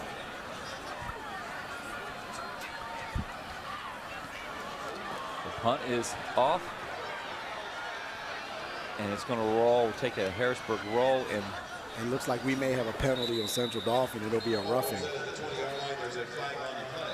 And I don't think this will be running into either. This will be a roughing, but it'll be 15 yards. They're still out of field goal range. It'll set up maybe one more play for Harrisburg. But they went after it, and that's the one thing I was thinking and wondering if they would go after it. But you have to be cautious when you're going after punts, because you hit the punter, then it becomes a penalty. Vargas came in, and you saw Vargas went a little low, and they'll decline. It'll be decline. That'll be the end of the half. Coming up at a halftime, we'll have our Jack Giovanni halftime report. But we're going to go to a special recognition with Charlie Fortney, our high school sports director. He will be recognizing from Giant Foods, Serena Corrigan. High School Sports Live is here with Serena Corrigan, the Regional Marketing Manager for Giant Foods. For the last few years, Giant has partnered with High School Sports Live to bring an awareness to the Central PA Food Bank and help us and help them eradicate hunger in South Central PA. Serena, we thank you. We'd like to give you this plaque on behalf of our High School Sports Live team for that effort. I know Giant has always had a special affection for the Central PA Food Bank and this cause. Talk about how much that's meant to you. Honestly, Charlie, for the past probably 8 years, we've been partnering with High School Sports Live. Really trying to help eradicate hunger in the central Pennsylvania region. And we honestly could not have done it without the support of the cheerleaders and the other student athletes who really got behind the cause and donated thousands of pounds of food, and they're helping out their local classmates and their neighbors, and they've really helped make an impact, and we're just proud to be a part of it. That's right, and seeing football coaches and volunteer and their players and the cheerleaders have done the best job, even the bands. But as we move forward to 2020, we're excited. We're shifting our focus. Giant Foods is in so many schools. $34 million since 2005 has been put back in the pockets of local school communities. And the 2020 campaign is going to educate the community and also motivate them to actually get involved in their schools. Talk about simply how a program like that works in each school. Sure. So the Giant A+ School Rewards Program is a great way for schools to raise funds for special projects, scoreboards, school book supplies, things like that that they need. So essentially, to break it down, Charlie, every year Giant donates $3 million to local schools. Wow. All you need to do is have your school sign up and then encourage your students, parents, aunts, uncles to register their bonus card. Every time you shop, the school gets more points. The more points the school gets, the bigger piece of that $3 million pie they receive. Wow. I've had our top school sometimes ring up about $25,000 just by participating in the A+ School Rewards program. Well, High School Sports Live is going to be at those events, and we're going to be making announcements to the fans, not only on TV, but at the games, and we're going to have an opportunity for fans in the lobby to sign up to get involved so that that school can maximize this value. Wonderful. Serena, we thank you for this, and we're excited with for Giant and all they do for the community. Go to hsslivetv.com to see this winter's schedule, because it's a great one. We're going to have a lot of rivalries and a lot of great causes, and a lot of needs will be met in the community. Groff Tractor is your full-line equipment dealer representing Case Construction and many other leading brands, serving the total sales, rentals, parts, and service needs of its customers. Groff Tractor paves the way for your project from start to finish. With 6 locations, Groff Tractor is always nearby your equipment needs. Groff Tractor also offers scheduled maintenance along with 24/7 emergency service. Groff Tractor is your #1 source for everything under construction. These past few years have been tough on all of us. You worry about the economy, your job, your savings. You may even have given up on your dream of owning your own home. But don't give up just yet. We're PHFA. We help people realize their dreams of owning their own home with features like competitive interest rates, down payment and closing cost assistance, and even free home ownership counseling. PHFA can make your dream of home ownership finally come true. Find us on the web or call us to find out how. I'm Brian Hudson, and we're PHFA. Welcome home. Hi, Mrs. Torres. Hey, Stephanie. Let me get this. Introducing Giant Direct. Thank you. Everything you need, handpicked and fresh, direct from us to you. Try it today. This is an education that focuses on your child's unique interests. It's taking field trips and making friendships. And it's what a modern-day public K-12 education looks like. This is Commonwealth Charter Academy, and this is how schools should work. CCA is an online public school available at no cost to all Pennsylvania families. Learn how Commonwealth Charter Academy can work for your family at ccaeducate.me. I got the phone call that every parent dreads. Our beautiful 19-year-old daughter Peyton had died. Sudden cardiac arrest had ended her precious young life. This #1 killer of student athletes and leading cause of death on school campuses attacked our family. Many heart conditions that can lead to sudden cardiac arrest aren't found during routine physicals. That's why the Peyton Walker Foundation provides free heart screenings for teens. Help prevent sudden cardiac arrest in your family. Visit PeytonWalker.org. It's Black Friday savings all month long at Hoffman Ford. 0 money down, 0% financing, plus additional 1,000 Black Friday cash and over 350 vehicles. New 2019 Ford F-150 Super Crew. Lease from $189 a month, or save up to $15,000 off MSRP for the best Black Friday deals. Hoffman has it. Hoffman Ford, just what you're looking for. Hoffman has it. Under a new state law, all electronics must be recycled. Welcome to the Dauphin County Recycling Center, where recycling is quick, easy, and free. You may recycle appliances or even cell phones. We're open 6 days a week, and recycling is as easy as 1, 2, 3. Contact our helpful staff at the Recycling Center or visit our website for more information. Help us protect our planet, because tomorrow does matter. Welcome back to Landis Field. Our Jack Giambombo halftime report. It's 7-6. Central Dolphin missed an extra point, and I think that is probably one of the biggest factors right now that we said, oh man, especially with it being more of a defensive struggle. Archie? I mean, if you can see right now, one thing that I have been gathering, I think Central Dauphin has switched kickers. The normal kicker was out, who was just kicking. I think he got hurt early on and missed the first 5 games, and they was the kicker who's been kicking the ball. So a substitution, there we go again, guys, the substitution again. So one thing and we can attest for this, anytime in these games right here, you want to be careful in the substitution package because it's a chemistry thing. You always want to keep that chemistry going. So, but I don't think it's anything that can hinder Central Dauphin, but it can come back big if Harrisburg scores or Central Dauphin try to call. Do they go for 2? What do you think?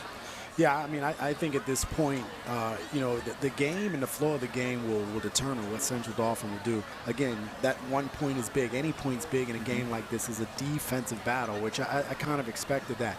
Now, you talk about Central Dauphin and some of the changes. They've had to deal with change since the playoffs have started. They've had other players in and out. They've had some players that are not going to be playing for injuries and other reasons. So they've been able to weather the storm even with some of those players out. So, again, the defense has still shown up. If you take away that turnover early in the game, we don't know what this will look like. Who knows, would Harrisburg have scored, or will it still be the same? Right now, it's going to be up to these offenses to see if they can dissect these defenses and get more points on the board. Well, 7-6. Let's take a look at our first half highlights, gentlemen. And this is our mid-pin bank highlights. First half starts off with Temente returning the ball, and right here, fumble. There is a scramble, a mad scramble for it. Harrisburg did get it. 3-play drive. It's going to be capped off with a plant touchdown from 10 yards out. And they go on the board 7-6. But no, not yet. 7-play, 81 drive. Timmy Smith, 17 yards out. But right here, the hold is good, and it's going to be blocked. And Harrisburg comes up with a big play, and that's 7-6, and that's where we are in the first half. So other than that, offensively, gentlemen, there hasn't been a lot. But you take a look at our high mark stats board. 7-6, it's 53 yards rushing, 36. Guys, anything, Jerome, that just right from the get-go that you're seeing that as we look at that high mark stat board? Well, I would say that the total yardage is one thing. Neither team has really gotten much traction on the offensive end, especially Harrisburg. They really haven't had big plays. When you look at their scoring drive, they had such a short field. There was no yards really attached to that. And then the second thing is the penalties. Harrisburg, continues throughout the season. If there's one area they would want to clean up, is the penalties. 7 penalties for 90 yards. That is a lot of penalties in the first half, and some of them have been big. So I think that has been big for both teams, but in particular Harrisburg. Well, that is our first half action. Harrisburg leads 7-6. Again, remember they won this one last year, a rematch of the District 3 6A championship. And coming up right now, before our third quarter action, we're going to go with Charlie Fortney and Dan Langan from A-Tune. Well, after break, we'll go with Charlie Fortney when we get back. So let's take a break now, and we'll be back with Charlie Fortney, our high school sports director. The Jack Giambalvo family of dealerships. 9 great franchises in 3 locations. Buick GMC, Hyundai, Mazda, Stellar Dodge, Chrysler Jeep Ram, and introducing the all-new Genesis of York. The Giambalvo family of dealerships. Over $25 million in new and pre-owned inventory, with unbeatable service after the sale, too. There's a reason the Giambalvo family has been a part of your community for decades. Find out why. The Jack Giambalvo family of dealerships. 3 great locations. Online at giambalvo.com. This is an education that focuses on your child's unique interests. It's taking field trips and making friendships. And it's what a modern-day public K-12 education looks like. This is Commonwealth Charter Academy, and this is how schools should work. CCA is an online public school available at no cost to all Pennsylvania families. Learn how Commonwealth Charter Academy can work for your family at ccaeducate.me. I got the phone call that every parent dreads. Our beautiful 19-year-old daughter Peyton had died. Sudden cardiac arrest had ended her precious young life. This #1 killer of student athletes and leading cause of death on school campuses attacked our family. Many heart conditions that can lead to sudden cardiac arrest aren't found during routine physicals. That's why the Peyton Walker Foundation provides free heart screenings for teens. Help prevent sudden cardiac arrest in your family. Visit PeytonWalker.org. It's Black Friday savings all month long at Hoffman Ford. 0 money down, 0% financing, plus additional 1,000 Black Friday cash and over 350 vehicles. New 2019 Ford F-150 Super Crew. Lease from $189 a month, or save up to $15,000 off MSRP for the best Black Friday deals. Hoffman has it. Hoffman Ford, just what you're looking for. Hoffman has it. Guys, I'm with Dan Langan, the Public Affairs Director for AT&T. Dan, you guys have hit a home run for High School Sports Live and also have helped us educate student sections all across South Central Pennsylvania. Also a partnership with Capital Region Insurance Agency, teaming up just to educate students. We've had some great moments and a lot of good feedback from that. Talk about the It Can Wait campaign and why that's so important to you guys over there at AT&T. Sure. First and foremost, we want people to use our devices safely and responsibly. Our chairman about 10 years ago actually started a campaign seeing the problem with texting and driving, thought that we needed to tackle this head on. So for the last decade or so, we've been going across the Commonwealth and across the country, talking to anyone who's willing to listen about the importance of keeping your eyes on the road and on the phone. People are doing a lot of things behind the wheel they shouldn't be doing. Right. In fact, the problem is so pervasive that some people don't even see using your smartphone while you're driving is a problem. Right. So we have a variety of activities that we engage in across Pennsylvania, working with schools, working with other companies to help raise awareness that no text, no video while you're driving is worth the life, that it can wait. That's right. And that's been a great campaign for us in 2019. 2020, I'm excited that we're launching a campaign with you to educate folks on cyberbullying. And I know that has no age. There's the older generation is now on their smartphone. My mom sits there at 76 years old and she's watching this broadcast, and that iPhone treats her well. But talk about some of the safety measures that AT&T is putting in place for the cyberbullying. Sure, as I said, we want people to use our devices safely and responsibly. So in addition to the It Can Wait campaign, which you can find more information at itcanwait.com, right. We have a variety of other initiatives that we put under the banner called Digital You. Oh, wow. It's for people of all ages, from preteens and teenagers to even your parents, your mom. One of the things that we know is a growing problem and a challenge is cyberbullying. So we encourage people to check out digitalu.com to find out, digitalu.att.com, right, to find out more resources and tools that they can use to help prevent the issue, to help parents talk to their kids about the problem, and help kids talk to each other about how they can stop this problem of cyberbullying. Thank you, Dan. And you can go to itcanwait.com because we're still in 2019. We want to get the message about the distracted driving out there into It Can Wait. And we want to put that message out to the public and also to the student athletes all across South Central. We appreciate the partnership. Charlie, we're going to continue it in 2020. And we're going to come back for a great football game. Do you have a prediction? It's a great game. This is a great opportunity for these young men and women, to the players on the field, the cheerleaders on the side, and the band in the stands. It's a great night. It is. It's a toss-up at this point. And for the fans at home, we'll be back in a few minutes. Thanks. Do you want to answer that? Nah, I'd never with a kid in the car. It's okay. I'm not here.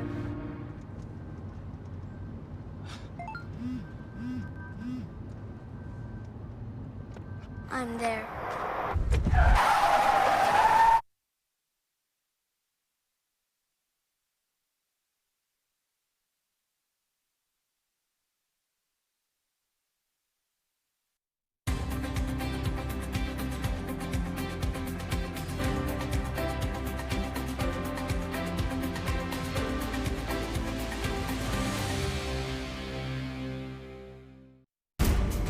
Groff Tractor is your full-line equipment dealer representing Case Construction and many other leading brands, serving the total sales, rentals, parts, and service needs of its customers. Groff Tractor paves the way for your project from start to finish. With 6 locations, Groff Tractor is always nearby your equipment needs.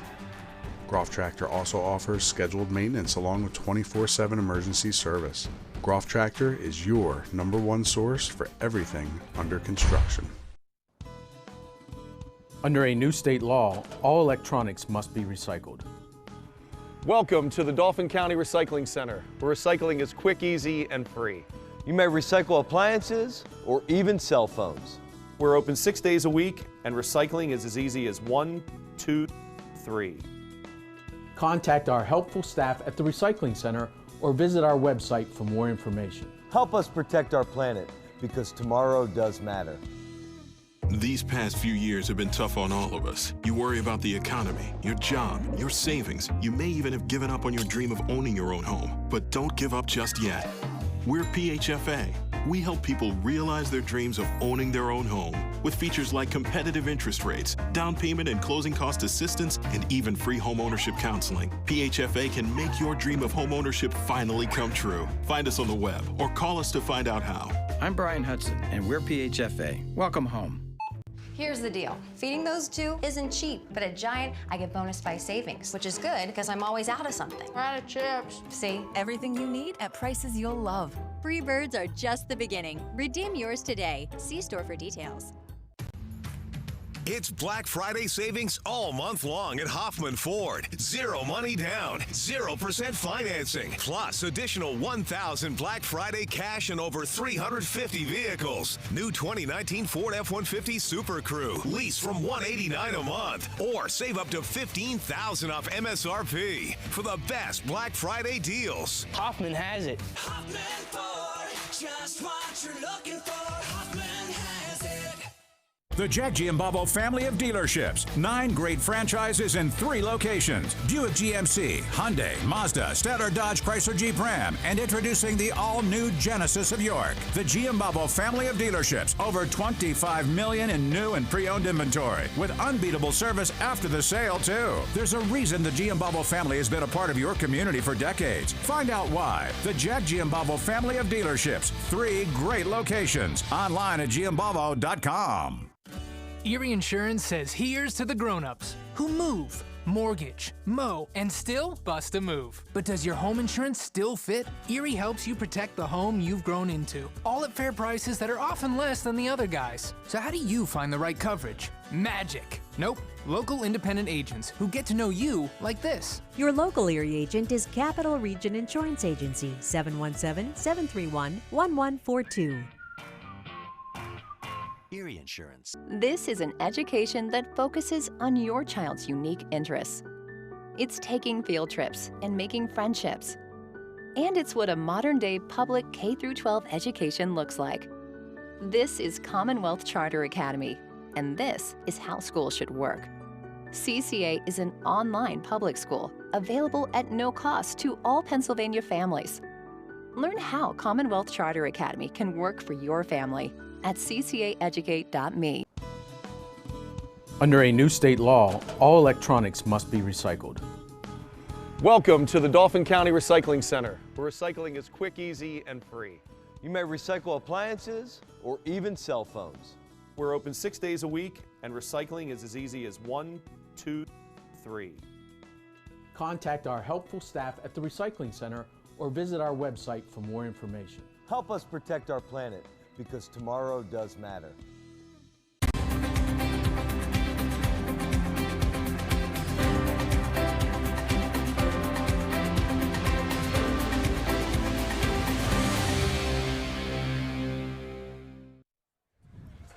Welcome back to Landis Field's second half action here on High School Sports Live. 7-6, Harrisburg will lead at half. They're going to get the ball back.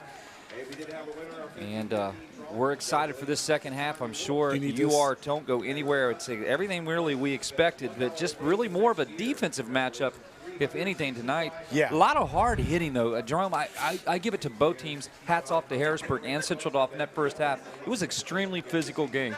Yeah, I mean, it was definitely a physical game, and every battle between these two teams have been a physical game. I mean, that's the one thing about Harrisburg Central Dauphin.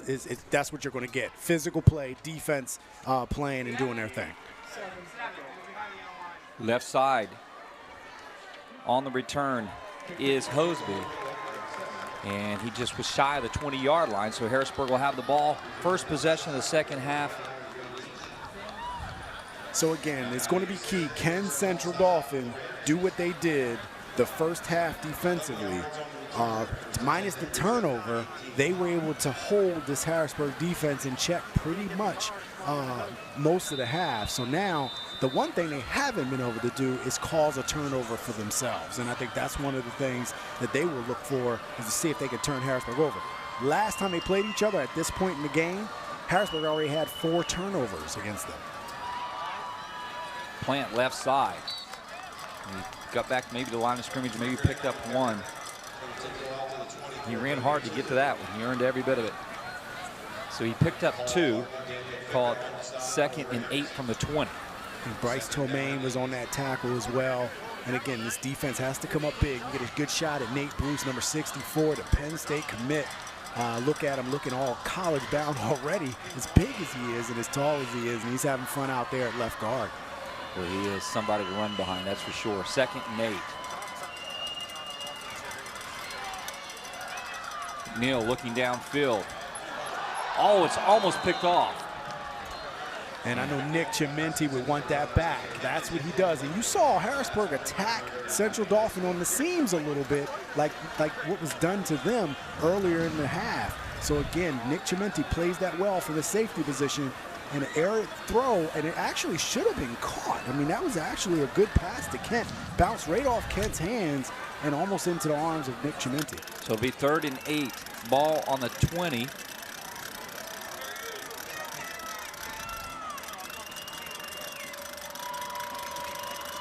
In motion is Carey. McNeil rolling right. He's going to keep it himself. He can run. Timmy Smith coming up to make the hit along with Vargas. And crossing the 30-yard line. McNeil can be dangerous that way too. He hasn't done it much McNeil tonight, can run the ball, and he's proven that, especially towards the latter part of the season. He's been able to tuck and run. And this defense, you know, one of the things I see from Central Dauphin is they're not rushing a lot. They're rushing 3 and 4, and if those two ends lose contain on the outside, it puts McNeil in a possibility to run the ball, and that's what he's been able to do. Is at times when he needs to, he'll tuck it and run and get a first down.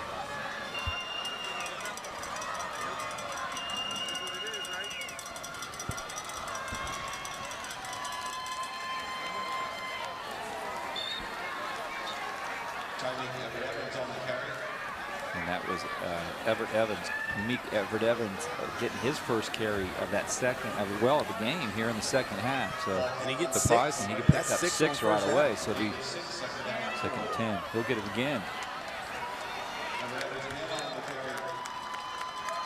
And this time that Vargas defense said no. held. You know, that defense held there. And again, it's going to be hard sled. You see a difference in the first half. Harrisburg was able to attack the gut of the defense, and this time they're trying to do it again, but this time that defense is showing up. And they're trying to go with some power for Harrisburg, bringing in to Mick Everett Evans. Vargas and Dauphin on that tackle. McNeil.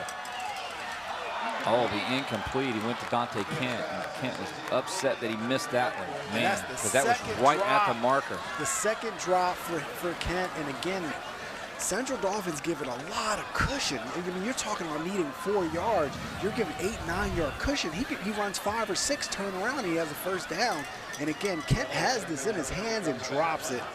And Bowman gave a lot of cushion on that play, and it could have been a first down. I think Kent thought about turning and running before he really had it. They're bringing the punting team on for the Cougars. So Harrisburg gets the ball back, gets the second half stop. They want to start the first possession for Harrisburg.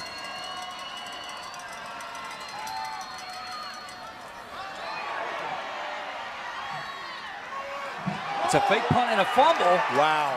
And I don't know if that was called or if that was an intentional, or if just Devin Shepard going to come up to make the fumble recovery for Central Dauphin. They get the turnover they need back to start this second half because they fumbled on their ensuing the opening kick.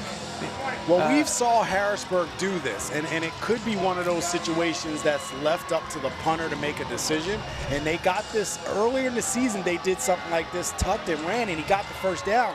And in this situation, he actually did get the first down until the ball came out. Number 5, that was Marquise Holton came in. Marquise You're right. Holton He got the helmet on it. Got a helmet on the ball and was able to cough it up. Timmy Smith left side, across the 20, the 10, touchdown. Central Dauphin comes and gets the turnover to start the second half and scores the very first play, left side, Timmy Smith. And you're talking about momentum. The turnover was a huge momentum shift for Central Dauphin to get that turnover. And then to come back on the first play after the turnover and score a touchdown with Timmy Smith off the left side. Offensive line does an amazing job. He gets upfield for the first down. And Central Dauphin's going to go for the field goal as opposed to 2 on this play. And you're seeing Harrisburg's going to come after it again. Aaron Stauffer will have the point after, and there's going to be That's going to be offside on the defense. Now, will they go for 2? Archie Smith Jr., let's go down to you on the field. Will they go for 2 now with the offsides call? Oh, yes, sir.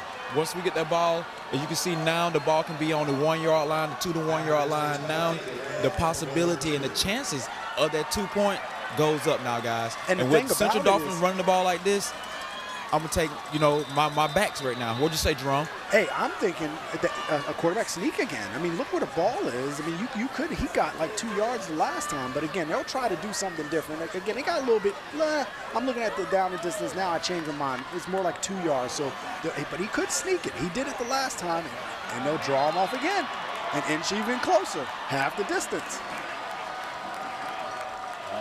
So it'll be offsides on Harrisburg again.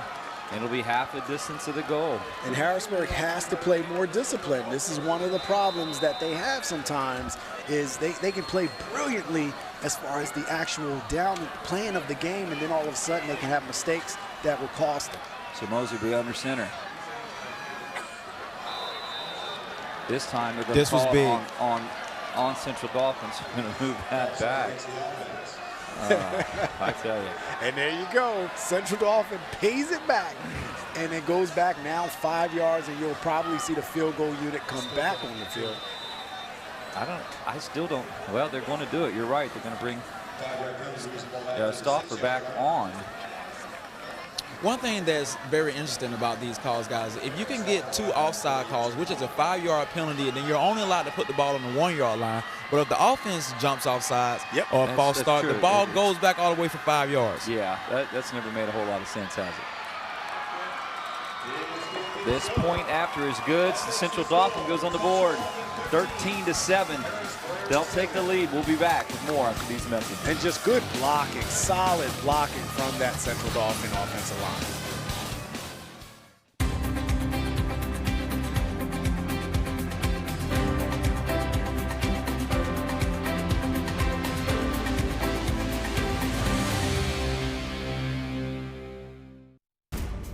Groff Tractor is your full-line equipment dealer representing Case Construction and many other leading brands, serving the total sales, rentals, parts, and service needs of its customers. Groff Tractor paves the way for your project from start to finish. With 6 locations, Groff Tractor is always nearby your equipment needs. Groff Tractor also offers scheduled maintenance along with 24/7 emergency service.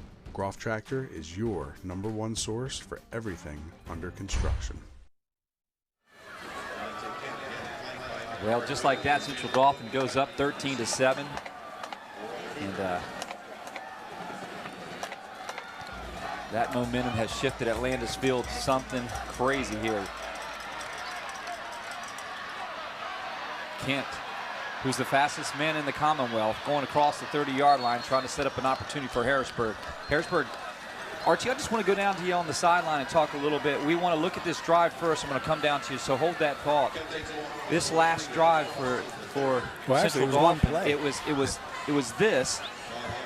It was a fake punt, and then the ball comes out on Marquise Holton's hit, and then Timmy Smith took it right here. Look at a hole, one-play drive. Yeah, that's pretty much what it was. He gets north-south. We talked about that. You can't go east-west against Harrisburg. You just shouldn't try it unless you're blazing speed.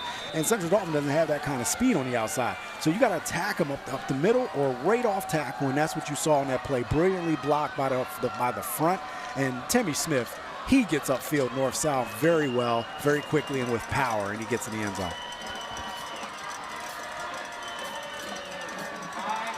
McNeil to Plant. Plant right side. This is what Plant can do down the sideline, crossing the 45. And Vargas will have to take him down. And Plant can jet when he gets on the outside. You saw it block. One of the problems that Central Dauphin is having, their flanks are getting pushed inside too much and too fast. Number 20, Shamar Joppy comes up from his linebacker position from the outside, gets sucked inside, didn't keep contained. And when you have a guy like Plant, he can get outside quick and get upfield. So again, they have to do a better job of containing and pushing everything inside to the strength of your defense as opposed to letting Harrisburg get outside. So it'll be 1st and 10, 8:39 to play here in the third quarter. Plant takes a very hard to handle. You saw that handoff was a little high. Let's go down to Archie Smith Jr. Archie, Harrisburg needs to get this offensive drive going. Well, one thing you can see is Harris has came in with another bigger back, guys. Now they're going up the middle, and you can see them trying to stretch. But one of them, with them stretching the ball to the outside. So I would like to see them get the ball and plant hand with him on the outside. Second and 8. McNeil. Can't quite reach his receiver, and that's Kyle Williams Jr. out on the left side. Kyle Williams is a quick kid. He's only a freshman. And there were flags. Yeah, you're going to roughing the passer penalty on Central Dauphin. And again, they're trying to get into McNeil early, and this will be a big one. This will be a 15-yarder on Central Dauphin. A very difficult call for them, and this is going to march and back them up and give Harrisburg a very, very, very good field position. You see Vargas come on that backside. Who hit him high? I don't know. You just saw it come into the camera. And I have to say, looking at that play, I mean, the Central Dauphin may have some issues with that. I mean, that wasn't a malicious hit, and it was pretty much a bang hit. It was the pass gone and then the hit. So I know that they're not happy with that call. McNeil. He's going to hit Day. Day's going to be knocked out of bounds. As we said, Kamir Day is going to Penn State on a track scholarship. And we are happy for him and his family. And he may have something to say about you keep saying Dante Kent's the fastest guy on the team. He might. he may say, hey, hold on a second. I'm going to run track at Penn State. Hit my Instagram up. Hit my Twitter up. Let me know. First and 10. You got all those things? Oh, Instagram, man. You Twitter. know, Instagram. I was asked about my Twitter. Come on. I have Twitter, but I don't even. You I like can't an even, old man on your I can't Twitter. even communicate it. I'm like, we don't even know what your is. Twitter is. I don't even know what my Twitter is. I didn't even know I had a Twitter. Everett Evans is getting carries. You know, Archie, Everett Evans is starting to get the carries for Harrisburg in the second half. It's a little surprising for him. He's gotten 3 now. Yeah, he's getting a couple. I think they want to change their pace. They want a bigger back to kind of come in right now because so far, you know, you change it up. You get the explosion and the speed of Jameer Plant, and then you come in with a bigger back. I definitely agree with you, Jerome. You can see they're trying to soften up their middle so they can be able to get Plant on the outside. And they're trying to get these quick passes out to Kyle Williams and some of the more elusive guys. But Central Dauphin's defense is standing strong. And you can see they keep moving around, showing a different look every time. But look at the cushion that these corners are giving the Harrisburg receivers. McNeil connects to Kyle Williams Jr. And there you go, Archie Smith Jr., the freshman coming up and making a play for Harrisburg, putting them in the red zone. And yes. I think they have to do a better job of challenging the receivers more at the line of scrimmage. They're just giving up too much cushion to where these pass plays are just working. And unlike in the first game, Harrisburg is taking those and going with it. And this is turning into a very impressive drive for Harrisburg. As you can see, they're playing off of Kent and Day, like you say, 2 of the fastest guys, and little Kyle Williams guys is working that slot. If you want to see guys how to work the slot, this guy is working the slot for these guys right now. The ball will be on the 5-yard line. 1st and 5 for Harrisburg. Plant bouncing left side. He'll be wrestled down by Marquise Holton and Timmy Smith coming up to make the tackle for Central Dauphin. One thing about this style of offense that Harrisburg has is geared towards, you know, like being in the shotgun. Now we're on the 4-yard line and these guys are in the shotgun right now. Now Central Dauphin, this plays towards their strength. They're more physical up front and they're looking for everything on the outside. So let's see where they get McNeil on a run-pass option. What do you guys think? I think that's a great call. Saw a shot of Lloyd Hill from Stilton over there coaching in Harrisburg now. He led the Steel High Rollers many years to a basketball state championship at 6'7". Lloyd Hill over there helping Harrisburg. Glad to see him being part of Calvin Everett's staff. Everett up the middle. Evans, Everett, and on the tackle for Central Dauphin is Paul Clark. And Ficca. Daniel Ficca, number 23, the linebacker. As well. Look at this again. Look at this hit. Stay low. Fundamental tackling. Yep. You defensive guys love that, don't you, Trent? Just stay low on the guys. Well, I mean, you know, nowadays you got to be careful because they'll jump over you. So you got to be low, but you can only be too low. Low enough where you're driving that shoulder around the knees and wrapping. 3rd and 2, and it's going to be a timeout. And we'll be back with more after these messages. I got the phone call that every parent dreads. Our beautiful 19-year-old daughter, Peyton, had died. Sudden cardiac arrest had ended her precious young life. This #1 killer of student athletes and leading cause of death on school campuses attacked our family. Many heart conditions that can lead to sudden cardiac arrest aren't found during routine physicals. That's why the Peyton Walker Foundation provides free heart screenings for teens. Help prevent sudden cardiac arrest in your family. Visit PeytonWalker.org. And we'll welcome back 3rd down and 2. Momentum building, 5 minutes to play here in the 3rd quarter. Harrisburg has the ball, the 2-yard line. Give up front. Everett stood up, shy, and Vargas is very happy about that. It'll be 4th, 4th and 2. Archie, you know right now, what is your play call? 4th and 2, you got the ball. You've got Harrisburg backed up. You got them on the 2-yard line here.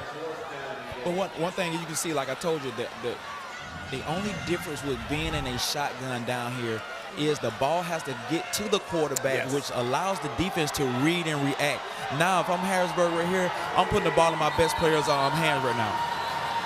But as you can see, Coach Everett is calling a timeout. He wants to make sure that he has the best play drawn up. This is 6A mid-championship football game right now, guys. Well, I think this is important right here, guys, to even talk about it. Let's go inside our huddles. We can kind of talk about what they're thinking. There's, again, a good shot of the crowd. But, guys, staying in here at 4th and 2, ball on the 2-yard line, district championship. I thought, man, you know, how about an option play with McNeil and let McNeil flank? Well, again, a run-pass option. I mean, you know, everything's going to be at your disposal. But the one thing that Archie talked about that's correct is that the defense has less ground to cover, especially on the back end, because they're at their own end zone. So you can shrink everything down and read and react. And when you're sitting in a shotgun formation, the ball has to come back to you before you advance it, as opposed to being under center. And it's unknown how often Harrisburg's quarterbacks go under center throughout the year. And that's where you get into these situations, and it's hard to really play power football. So it's going to be interesting. Harrisburg has their whole playbook at their disposal, and Central Dauphin has to be ready for all of it, but they also have to be aggressive as they attack this offense from the defensive side of the ball. Guys, I'm kind of concerned. All right, here we go, guys. Up on the center right here. I haven't seen Plant in, so with McNeil, it's McNeil under center. 4th and 2. McNeil is going to hold on to it himself. He's going to get in. Touchdown, Harrisburg. And what you saw that Central Dauphin did that made it easier was they put more guys on the flanks instead of the guy coming in motion and coming up the middle. So Harrisburg was just outnumbered Central Dauphin's middle of the defense, and they were able to outnumber them, and McNeil just plowed in for the first down. I mean, you have Nate Bruce that's 350 pounds. Exactly. That offensive line is huge. So you got to try to match that the best you can. And again, you have guys behind them pushing them. That's a hard call for Central Dauphin to stop that play right there. And I definitely agree with you, because that's right here you got a chess versus checkers move right here. Have we ever seen Harrisburg come up to the line and do a quarterback sneak? No, so that is the least thing, if I'm Central Dauphin, that I'm worried about, that I'm even thinking about, that Harrisburg is going to come up and do a quarterback sneak. Now, if I am, then I'm thinking that they was going to try to get on the outside, which I thought was going to happen. But like we say, guys, this is why you have the offensive coordinator and the defensive coordinator versus each other. That was a great call right there, guys. Great call. We had a down player for Central Dauphin, Paul Clark. He's a valuable linebacker to him. And that's another linebacker down for Central Dauphin. That's another player that's down. And they're getting, you know, they've had a lot of change to this team from the very beginning. And some of it has been due to injury. I mean, they've lost Kyle Eagle last week, one of the linebackers, to injury as well. So he's already been out. And now you have another one of those linebackers that's going out. And as good as those linebackers are, you know, now you tax your depth. You already were one down, now you're down another. So again, you know, Central Dauphin has been extremely resilient in their ability to withstand it. But today, this one's a big one, because that's Clark, and Clark is needing assistance coming off the field. So I hope that young man gets okay and gets whatever he needs to be okay. With Dontel Evans on for the point after. And he misses it. The score stays at a tie at 13-all. My goodness, and how important then would that point after been? That happens. We'll talk about that when we come back. Central Dauphin, Harrisburg, 13-13. Don't go anywhere. Yeah, this is, you know, that's how it happens. Under a new state law, all electronics must be recycled. Welcome to the Dauphin County Recycling Center, where recycling is quick, easy, and free. You may recycle appliances or even cell phones. We're open 6 days a week, and recycling is as easy as 1, 2, 3. Contact our helpful staff at the Recycling Center or visit our website for more information. Help us protect our planet, because tomorrow does matter. Well, welcome back to Landis Field, 13-13. Guys, let's talk a little bit about that Central Dolphin on their last score had an opportunity to have the ball half the distance to the goal line for an extra point option. There's 2 penalties back-to-back, all sides on the defense on Harrisburg. They had the ball half the distance to the goal line with a chance to go up 14-13, and they get a penalty, go back 5, and the score is 13-13. So, I mean, Central Dolphin easily could have been up, and there's a chance for Harrisburg to be up a point after. And isn't that just how things work out with these two teams? Much. I mean, I think at this point, they are just tough. It's just tough situations for both teams.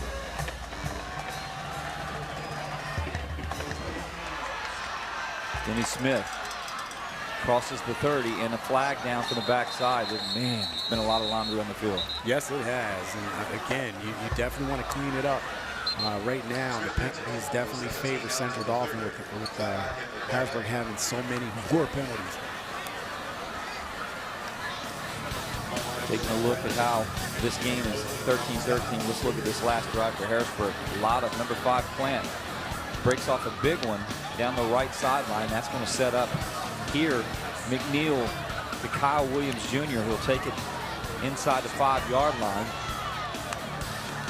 And then John McNeil will cap it off going under center for a yard out. And Harrisburg went on the board. A point after was missed, and now we're tied 13-13 with 4:19 here to play in the third quarter.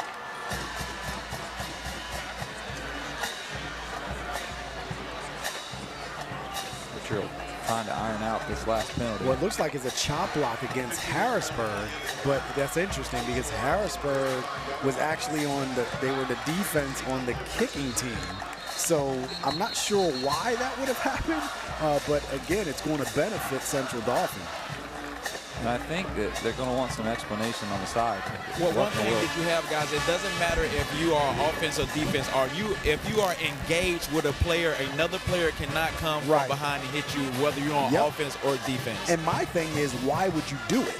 I mean, as a defensive player, there's really no reason to do that, to high-low somebody like that doesn't even have the ball, you know? So that's just an interesting situation that you don't rarely see, or that you rarely see in these situations. Jet sweep, Timmy Smith, right side. Smith, big hole, crossing the 50 to the 45, 44, call it.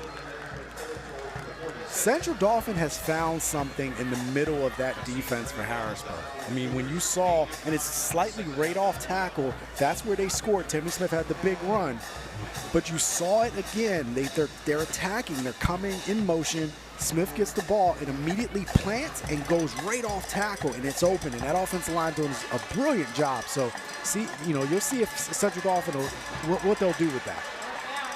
Mosey was looking over he had bunches. He had trips bunch off to the right side, looked to the right side, missed, didn't throw it, kept it himself. He'll pick up the first down, move the chains. Looked a little bit like he was confused and found a way to sneak in there and pick up the first down and move the chains. So it'll be 1st and 10 from the 43 for Mosey and crew. Trips to the right. Vargas and Smith, and you see the guys looking over the sideline. 3 minutes this third quarter ticking away. Mosey looking downfield, finds Vargas across the 20-yard line. He'll be knocked out across the 15, putting Central Dolphin in the red zone again. Brilliant wheel route for Vargas. Vargas came out of the backfield, wheel route. And sometimes when running backs come out of the backfield, they get lost. And again, he's wide open, gets a big gain. So really good play calling there, because we haven't seen that play all game. With Vargas hiding a little bit behind the offensive line, he's able to get the wheel route. Lamar Wickfield was on the coverage. Mosey staying on his feet, crossing the 10-yard line. Nice keeper call. The And middle's been wide open. Yes, it has, and you're seeing that Central Dolphin offense. Mosey, and I'm not sure if this was called, but it may have been right up the middle. And you see blocking was very good up the middle for Harrisburg or for Central Dolphin. He's getting positive yards. Again, north-south running. Not a lot of east-west stuff. You just got to get the ball and attack upfield. And now Central Dolphin is in good shape in the red zone. So it'll be 2nd and 2. Jackson Talbot kept his block. I must say, he kept his block for Mosby. Timmy Smith, right side. Timmy Smith into the end zone, walks, touchdown, Central Dolphin. And that's touchdown number 3 for Timmy Smith. He came into the game with 10 on the season and now rattles off 3 here in the championship game. So, again, athlete of the week is coming to play today. Look at this hole. And look at the blocking. Look at the that blocking. Number 57, that's Jacob Hicks. Really solid on the offensive line. Open up a gaping hole for Smith to run through. Heck, Todd, you can run through that. I certainly hope so. Point after. And these point afters are It's been scary. Not a guarantee. So when you see it happen, it's like, okay, let's see. 2013 Central Dolphin has the lead here at Landis Field. We'll be back with more after these messages. These past few years have been tough on all of us. You worry about the economy, your job, your savings. You may even have given up on your dream of owning your own home. But don't give up just yet. We're PHFA. We help people realize their dreams of owning their own home with features like competitive interest rates, down payment and closing cost assistance, and even free home ownership counseling. PHFA can make your dream of home ownership finally come true. Find us on the web or call us to find out how. I'm Brian Hudson, and we're PHFA. Welcome home. In that last drive, Mosby, the quarterback, had 2 carries for 12 yards, but 3 carries for 53 yards is Timmy Smith here in the second half. He has 3 touchdowns. That's why he was the Commonwealth Player of the Week, the Mid-Penn Player of the Week last week in Week 12 in the playoffs with the win, giving Manheim Township their first loss over in the playoffs in a double overtime win to get here. I mean, it's so hard to beat a team twice in the same season, especially a good one. So, you know, you saw that last week with Manheim Township. They beat them earlier in the season, able to beat Central Dolphin, you know, with a very hard-fought game. And then Central Dolphin comes back and takes one from them, and a big one. And now they're here against Harrisburg again. So looking at that drive, you saw such a good drive here by Central Dolphin, going to the run a little bit, hitting that wheel route. That was a big play coming back to Vargas. That was something that Harrisburg just was not ready for. And then you see the play up front to get the touchdown by this offense on the ground with Timmy Smith. So, again, right now, Central Dolphin is in control. So Coatesville, Garnet Valley, 20-20 right now. Yeah, and I have some of the other scores as well. Burke Catholic up big on Milton Hershey, 41-18. Cedar Cliff up 24-0 on Exeter Township, and we all have some other scores. We got the Coatesville score. We got Bishop McDevitt up 20-0 on Lampeter Stroudsburg at the half, and then that Middletown Wild Missing game will be tomorrow. So again, you know, it's all scaled down because we're getting to championship time for the districts.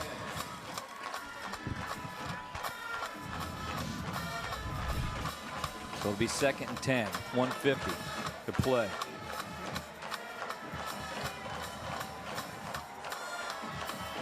So let's see if Harrisburg can put together a drive again and get back to getting first down.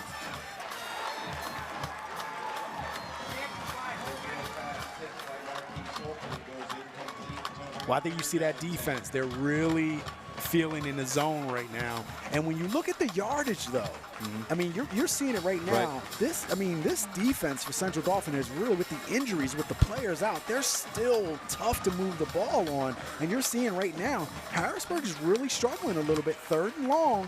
And again, there's too much cushion, I believe, for me on the outside, though.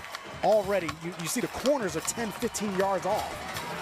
McNeil steps up to the pocket, looking downfield. He's going to keep it himself. Lowering his head, crossing the 43, shy of the 45.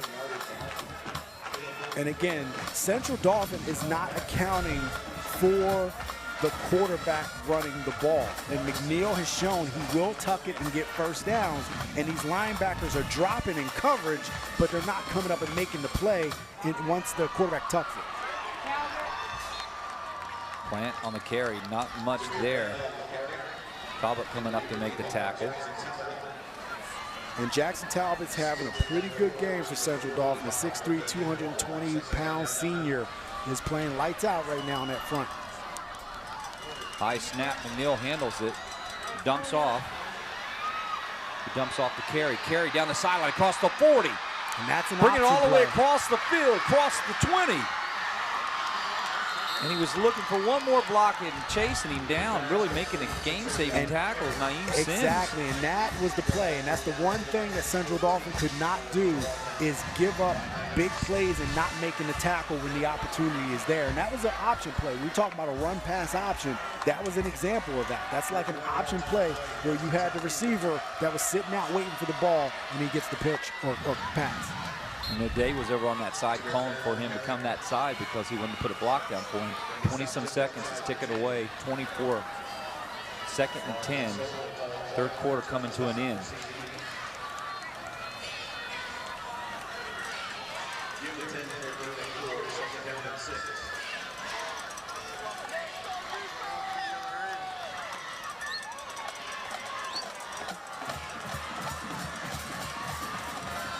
McNeil rolling left, going to dump off.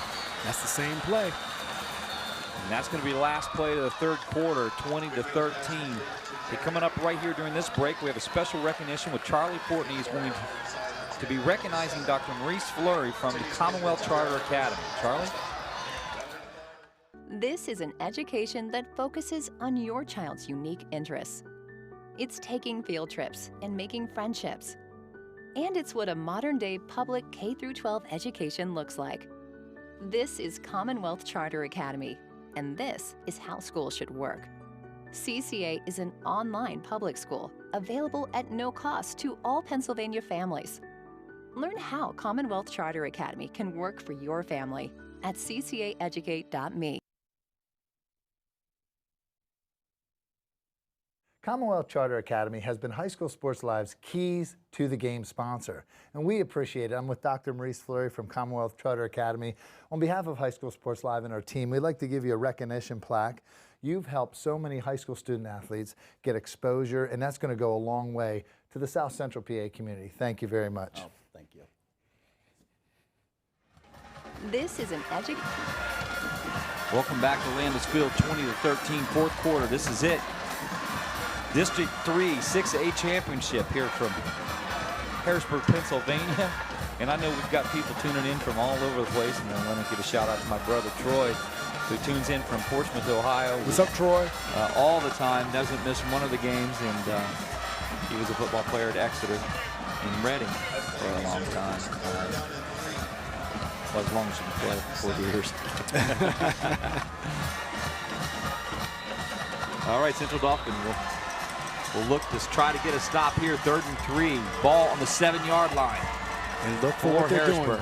Run pass option. They're getting quarterback out. McNeil across the middle. Touchdown, Harrisburg. What a play. Brilliant play to carry in the middle of the offense. McNeil puts it on a rope. And now, you know, this game has just been everything. And now you're starting to see in the second half an offensive explosion a little bit.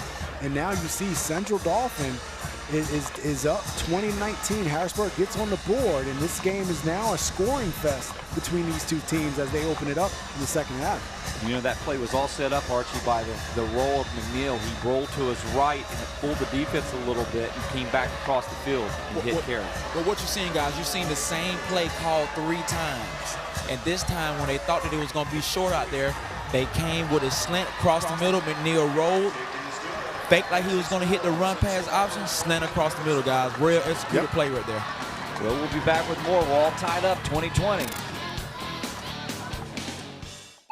Here's the deal. Feeding those two isn't cheap, but at Giant, I get bonus by savings, which is good because I'm always out of something. We're out of chips. See? Everything you need at prices you'll love. Free birds are just the beginning. Redeem yours today. See store for details. Well, welcome back. All knotted up here in the fourth quarter, 20-20. It's the offenses are waking up. It was a defensive slugfest in the first half, and now we've got momentum trading both sides, and no one wants to yield the gold yet. No. Both teams here are going to give everything they have to fight for the gold, the District 3 6A gold here tonight. 2020 on a cold night. And I tell you, it's under 30 degrees now. So. This tells you, how strong the Mid-Penn Commonwealth was this year. I mean, they put 4 different teams into the districts and for District 3, and all 4 fared well. Even Chambersburg and Cumberland Valley, who lost their first round games, they played extremely well in those games. And then you see the 2 here that have gone on to get to this game by going on the road and winning. So they're both playing good football here today, especially tough defensive football. Things are waking up a little bit. McNeil was just in the second half alone. He's 6 for 10 for 102 yards. Let's look at the last drive. It was set up with McNeil's feet, keeping plays alive. Right here is a nice play. That's how he got it started. Then he rolls, run pass option, goes carry down the sideline. We thought he might break it as he crossed all the way across, took it down to the 20-yard line. Day looking to pick a block up there for him. And then right here, rolling right, hits carry, finishing it a 7-yard touchdown play, and that was the last drive. So it's 2nd and 10 for Central Dauphin, ball on the 30.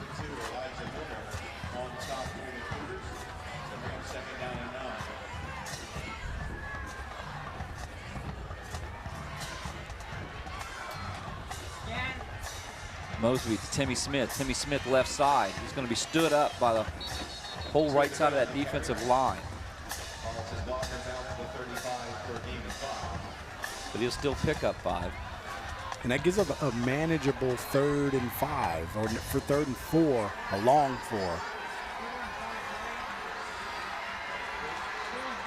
And let's see if Central Dauphin gets Mosey in a run pass option here for him, and see if they can pick up the first down and he'd be a part of it.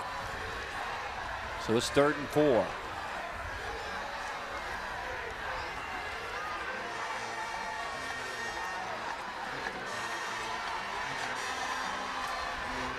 Mosby with time, looking down the field, wide open this seam across the 40. The ball comes out though. Did he catch it? Will it be incomplete, or was it a completed pass? If it's a completed pass, it's a fumble. They're going to see if this was a completed pass and down by contact, or was this a completed pass and a fumble? That's what they're trying to determine. Maybe we can take another look at it. I think this is a completed pass with him down by contact, ground causing the fumble. Well, we'll hear. This is a huge call right here for these guys. And they're going to keep it. They're going to keep it. They're saying it was down by contact, and we have the best look in the house right we'll take here. Another look at it. Mosby catches Smith down the seam, and that ball was out. That was out. That was out. That was out. There's no way around it. They don't have the ability that we have down on the field to see it again. But that ball was out, and that was it out, guys? Ball. It was out. Archie clearly out before he ever hit the ground. Okay. And let's give it to Mosby. The pass was on target.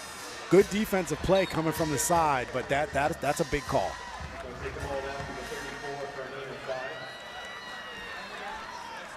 That was Everett again on the stop, and Smith and crew, Vargas, Mosby, all looking the sideline to get the play. 2nd and 5.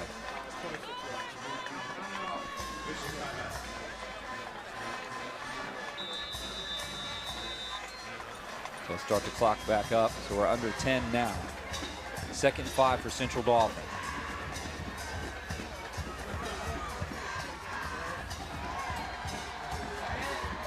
Right side, Smith. Smith being stood up, ripped down. Wigfall had the initial hit, and then it will be first down though for Central Dauphin, and that's getting the crowd going. Well, I think right now you want to see, if you're Central Dauphin, you want to use as much clock as you can and punch it in, and then try to force Harrisburg to run the ball downfield on you and get downfield the whole way. To be 1st and 10, 29-yard line, 9:26 to play for Central Dauphin. Twins to the left, Timmy Smith going in motion. Jet sweep fake. Mosby will keep it himself.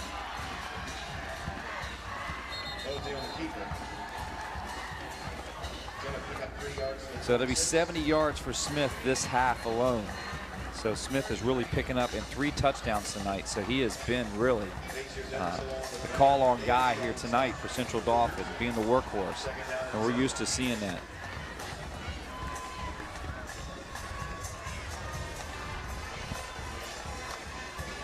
So it'll be 2nd and 7 from the 26. Mosey gives to Timmy Smith. Smith left side. Smith looking for some room here, and he'll be taken down by Dennis on that left side of Harrisburg. And I'll tell you, when he gets going north-south, he is so hard to stop. His vision is good. He's a one-cut downhill runner. And again, as the game gets going, he gets better. And again, you have the Mid-Penn Commonwealth champ in Central Dauphin that is unflappable. Both of these teams, like I said, went through the gauntlet. I mean, look at the teams outside the league that both of them played against. Exactly. I mean, they both have played out-of-league games. They both have been battle-tested. And now we're sitting here and watching this display here today, which has been great. Well, that's going to go against Central Dauphin. That's going to move him back.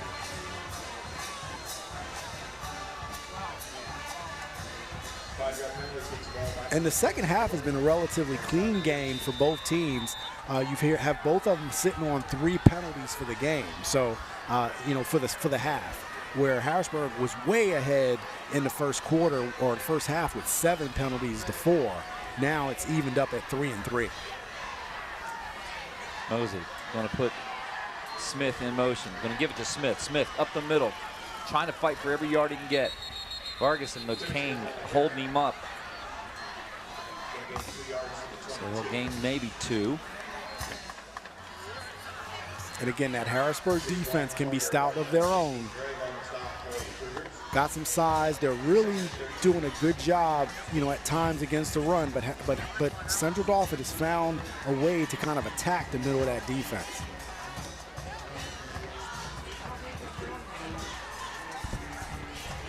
Second and 13.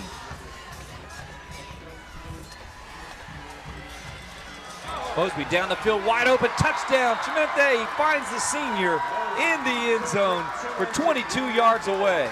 And what haven't we seen from Central Dauphin since the first half is the seam route. They haven't attacked the seam, and they had so much success in the first half. They come back to it finally here, and you see the wide open play. Touchdown Central Dauphin, and an opportunity to kind of go up 7 here with 7 minutes. That was a long drive too. That took a lot of time off the clock, leaving 7 minutes left. And the point after is good.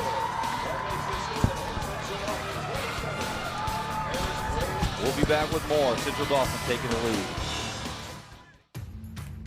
It's Black Friday savings all month long at Hoffman Ford. 0 money down, 0% financing, plus additional 1,000 Black Friday cash and over 350 vehicles. New 2019 Ford F-150 Super Crew. Lease from $189 a month, or save up to $15,000 off MSRP for the best Black Friday deals. Hoffman has it. Hoffman Ford, just what you're looking for. Hoffman has it.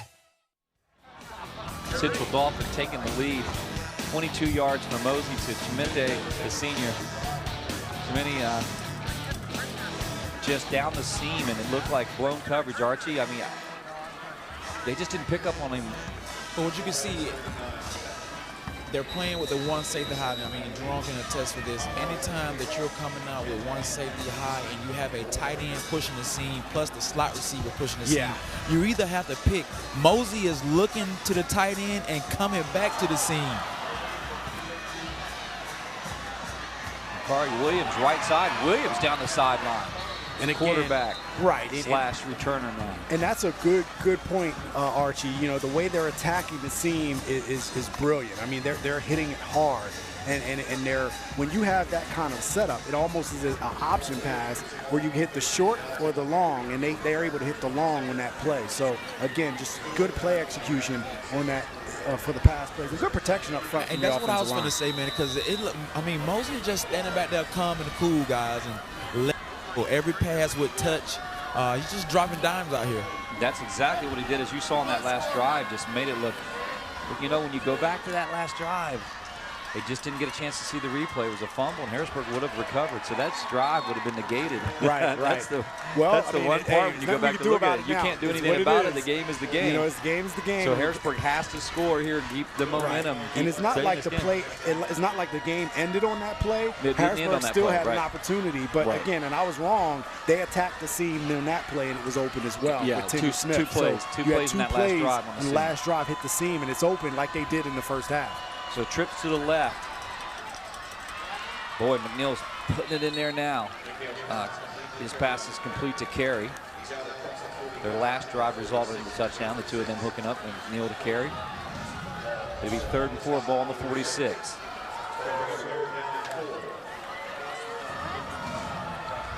And you're seeing McNeil, the way he's attacking the defense, he's really just taking what the defense gives him, and he's not trying to force balls anywhere. So he's had a decent game.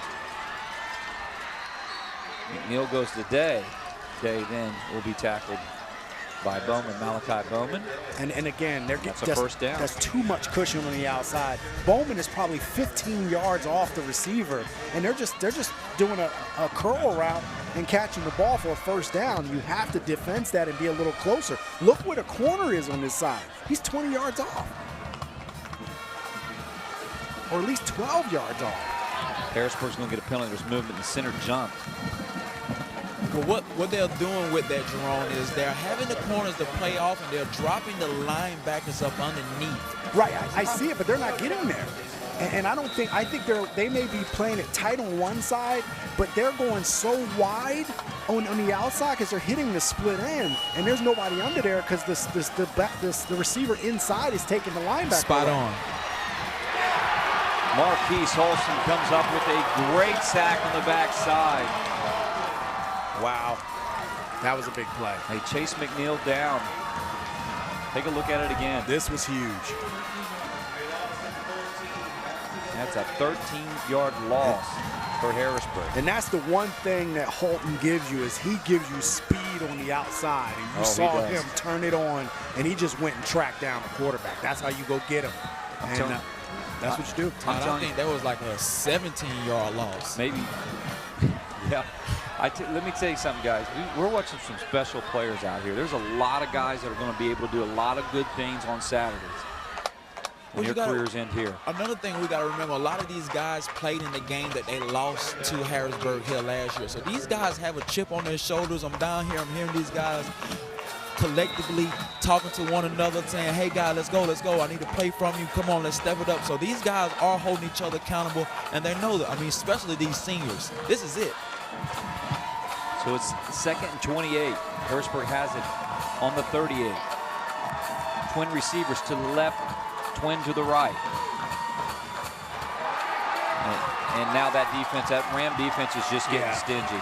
Yeah, now this is when the defense is really good. Bryce Thomas, he comes in, Tolman comes in, 6'5", 266 pounds. Senior comes up and makes a brilliant play on the defense. And again, now they're fired up. And again, this defense all day has been showing what they're made of, and they're showing up really big here with 4:12 left and a 7-point lead. This defense is coming up to play. Boy, 3rd and forever, 3rd and 33 for Harrisburg. 4:02 to play. High snap, McNeil. McNeil's got to roll. He's going to look downfield and fire it.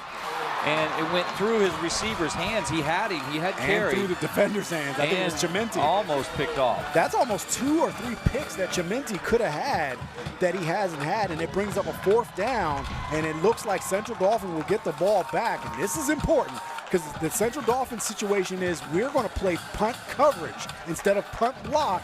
Get the ball, and they don't want to give this ball back to Harrisburg. So that was a big defensive effort for Central Dauphin on this play, and they're starting to smell it, and Harrisburg has to do what they can to get this momentum back before they can't get it back at all and the game ends. Got to see Carey try to get this off, and it just went straight up, and it's not a good one. It's going to cross the 50, go out of bounds, actually about the 46, 47-yard line, call it. And that's the last. What you needed was a good punt. You needed something big.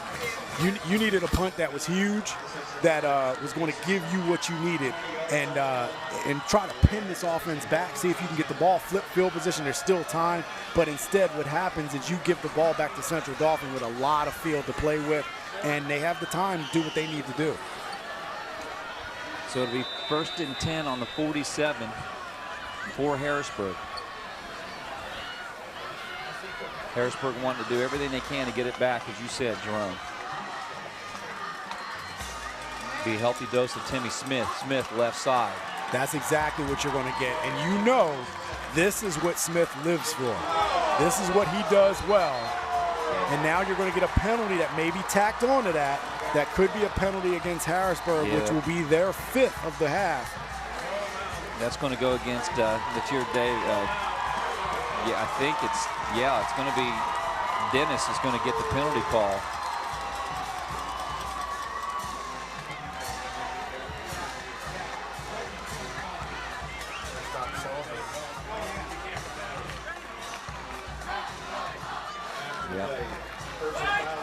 And they're going to give both of them. They're going to call double. Okay, personal foul on both sides. That changes things a little bit. It's going to negate the penalty. It'll be 2nd and 10. Ball still in the 47. That's a good call, because you could not call the one without the other. Trementi was trying to get up, and he thought that he was being hindered, and he responded. So that was a bang man playing. Good call by the referee there, guys. 2nd and 2 from the 45. Under 3:20. Don't go anywhere. Stay tuned. We'll have the Giant post-game show featuring also our Huffman Ford player of the game and our Pizza Hut player of the game. Smith will pick up the first down. Will he be shy? No, it looks like he'll be shy. He'll be a little shy of it. He's close. So it'll be 3rd and 1. Big 3rd and 1. Look right here. Almost ripped out. Smith holds on to it. This is the time when you've got to really cover when you're going through the middle. Absolutely. When you're up 7 points, you have to finish this off and not have any turnovers. And if you're Harrisburg, you fight to get every ball you possibly can, and that's what they're trying to do. The Ram crowd starting to feel that last year they came in the same game. Same 2 teams matched up. Harrisburg came away with the 6A district championship and went on to the state championship. And that's where is the ball going to be spotted? I have no idea. Because he would be short from where the initial spot would have been. Once the ball was snapped, I lost track of where he was. Harrisburg has reason to believe that they are going to be short. Well, Archie, they're both short. of them are kind of pointing. Well, you can see right here from my look at it right now, guys, and this is a great call by the refs. Time out and come out and let's measure this. There's one thing that we haven't been seeing in youth sports and in high school is measurements. I mean, we all know football is a game of inches, and we want to know by the change never lie, guys. Yeah, that's right. You stretch the change 10 and see where there comes the spot. So we'll take a look at it. Well, it's definitely right here. close. Look here. Mosey takes it left side, and you see where he's down. He's a yard shy. Oh, they gave him more than a yard. So they gave him more, but where he landed, where his knee went down.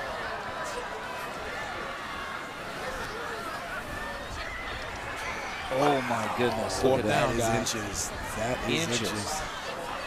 Isn't this playoff football, guys? Yes, it is. Every bit of what we want in playoff football. Look at this. So again, Mosey, left side, Vargas, everybody pushing. But you know what? I like this call, don't you, and Glenn McNamee and his staff. Well, you got to be able to pick up a half a if you get it, you can end the game. So I think that's the big thing about it. If you get it, you end the game, and you have an opportunity to end the game and force Harrisburg into using their last 2 timeouts.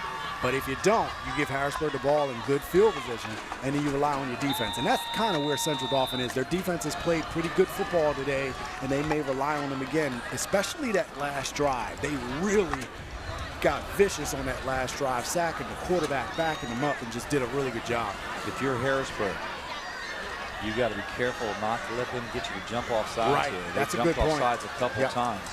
That's a good point, and you can see. I think that's what some of the players are saying. Yeah. Some of the players are saying, stay on sides. If they go for this, we got to stay on side. So it's going to be a timeout. We'll stay right here in this timeout with 1:53 to play, 4th and 1. And half an inch to size really could decide the game here, and giving Harrisburg getting the ball back. But again, if you salt this away, Harrisburg only has 2 timeouts. Harrisburg only has 2 timeouts. So if you get the first down, you may be able to salt this game away. So that's why it's so important to get this first down. Because if you get it, you may be able to end the game. Yeah.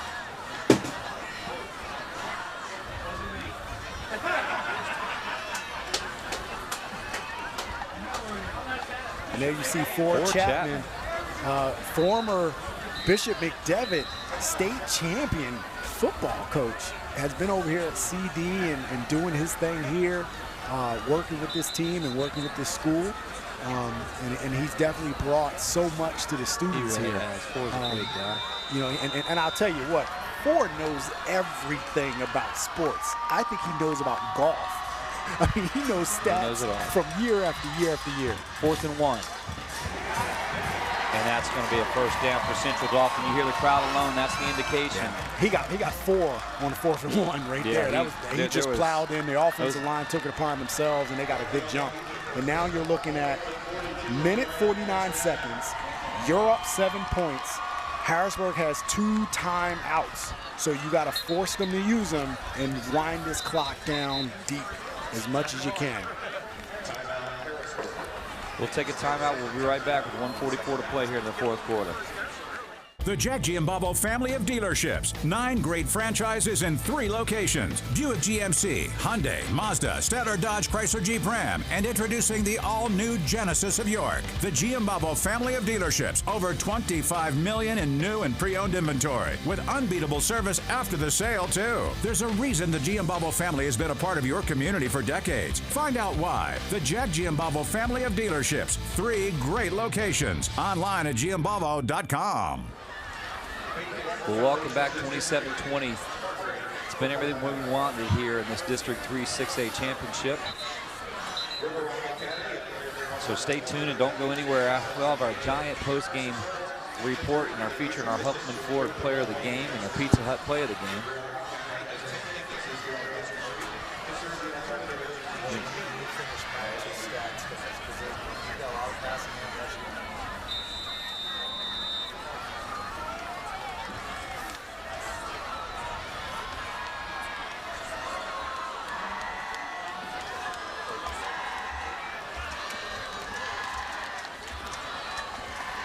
.144 to play here. 1st and 10.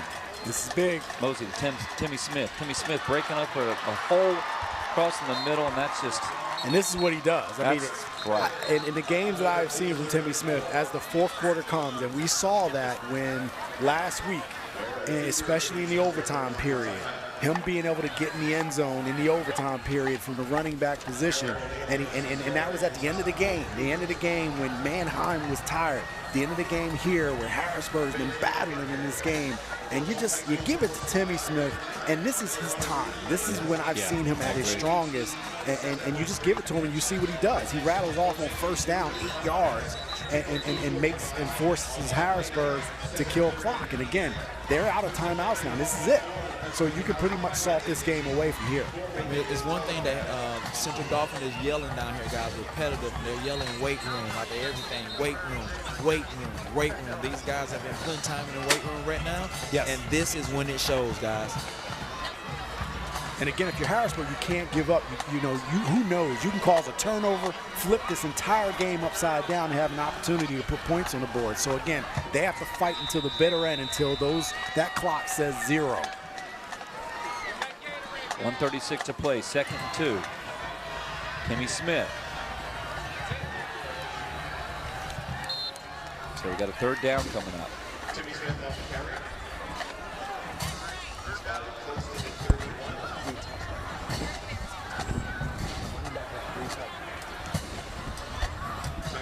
So 1:22 to play, and that's a 1st down. That's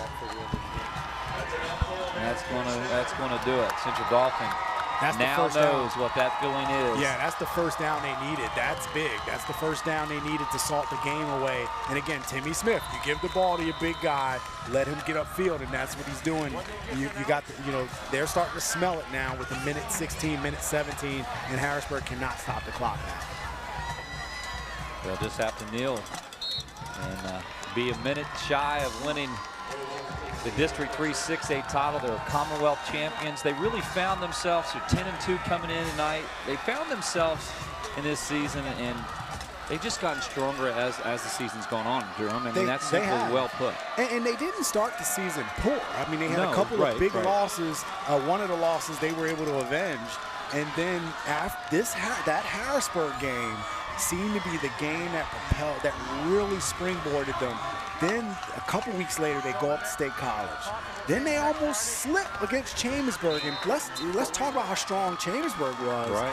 And then they kept on the road. They kept doing what they needed to do, win the Commonwealth, go to Manheim, do their thing up there, and then come here tonight and win the district championship, which is big. With all the injuries, all the problems they had with changes in lineup, for them to be able to come and do this from the start. I think people didn't even know who the leaders were on this team early on, and now you see what this coach has been able to do and what this team has been able to do this year. Well, that's going to end it. We'll be right back. Central Dauphin will win 27-20 to be the District 3 6A champions. And coming right up, we'll have our giant post-game show featuring our Huffman Ford player of the game and our Pizza Hut player of the game. And that's all coming up right after these messages. Hi, I'm Dave Smith, and on behalf of Hoffman Ford, I'd like to congratulate Central Dauphin Rams and the Harrisburg Cougars for making the District 6A championship 2 years in a row. It has been Hoffman Ford's honor to serve as Player of the Game feature for the last 10 years on High School Sports Live. Bringing these broadcasts to the community has been important to us as well as our customer needs. I'm very proud to announce to the public that our brand new state-of-the-art showroom and service areas that you see right here behind me will be open for the holidays. Stop by to see our new expansion as we are dedicated to serving our customers at a higher level. Once again, congratulations to both teams for making the 6A District Championship. That's a job well done. It's Black Friday savings all month long at Hoffman Ford. Zero money down, 0% financing, plus additional 1,000 Black Friday cash and over 350 vehicles. New 2019 Ford F-150 Super Crew. Lease from $189 a month or save up to $15,000 off MSRP for the best Black Friday deals. Hoffman has it. Hoffman Ford, just what you're looking for. Hoffman has it. Erie Insurance says here's to the grown-ups who move, mortgage, mow, and still bust a move. But does your home insurance still fit? Erie helps you protect the home you've grown into, all at fair prices that are often less than the other guys. So how do you find the right coverage? Magic. Nope. Local independent agents who get to know you like this. Your local Erie agent is Capital Region Insurance Agency, 717-731-1142. Erie Insurance.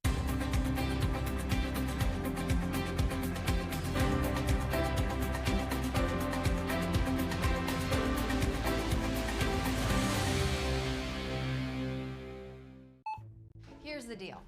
Feeding those two isn't cheap. They're bottomless pits. We literally go through a loaf of bread a day. Guys, remember to chew. But at Giant, I get bonus buy savings in every aisle, which is good because I'm always running out of something. Mom, we're out of chips. See? Everything you need at prices you'll love. That's a combination you'll only find at Giant. Free birds are just the beginning. Redeem yours today. See store for details. Welcome back to our Giant Foods post-game. Wow, what a game. 27-20 here from Landis Field. The District 3 6A championship goes to Central Dauphin. They avenged last year's District 3 loss to Harrisburg and come away with the gold medal. They'll have a bye next week before the state playoffs. They'll go into the state playoffs with a lot of momentum, now 11-2. And our Huffman Ford player of the game, our Pizza Hut play of the game was right here. Take a look at it. And this is what Mosey did well to set up a lot right down the seam to Chimente, to the senior. And that gave him the lead. And look at it again. Time, release, back to the seam. Great play call by Central Dauphin. And how appropriate that the senior comes away with a game-winning touchdown. But the player of the game, Timmy Smith, 17 rushes on 123 yards tonight and 3 TDs. He's our Huffman Ford player of the game. And last week, he was the Commonwealth player of the game, and he opened it up on their first drive. When they got an opportunity, Smith found the hole, went out 17 yards, and look right back here. You look at it again, and he just did what he needed to do. Yeah, just work. 70 carries, 123 yards, as we said. And Smith did it all tonight. And again, I mean, you know, one of the things, and me and Charlie Fortney were talking about this, and we talked about the maturity of Max Mosey, a sophomore that has played extremely well, and as a quarterback was just amazing as a quarterback today. Right. He's grown up all season. And some of the passes he delivered today were amazing. So I think that's what you saw from him. So the two of them, mixing in with Chimente and his big playability and the offensive line and what they were able to do, they played a complete game and had a pretty complete season. They have gone on such an amazing run, this Central Dauphin team, and for them to get this district championship and avenging last year's district championship loss was a huge, huge opportunity for them. It's just like in the pros, just like in college, the team that gets hot. Central Dauphin has got that chemistry is there, and they are rolling, guys. They're clicking on all cylinders, guys. That's exactly. So our next broadcast will be presented by Pennsylvania Housing Finance Agency. We'll go into basketball season December 13th. We got Cedar Cliff at Hershey. That ought to be a great game on ABC 27. Again, that's our next broadcast on High School Sports Live. But this season has come to an end. The District 3 Championship 6A goes to Central Dauphin 27-20. On behalf of Archie Smith Jr., Jerome Presley, all of our Invicta crew, our High School Sports Live crew, 12 seasons it's been in football. We had a great season this year, ending again with Central Dauphin with the victory. What a great opportunity to bring some great games this past year, and we're really looking forward to next year, 2020 already.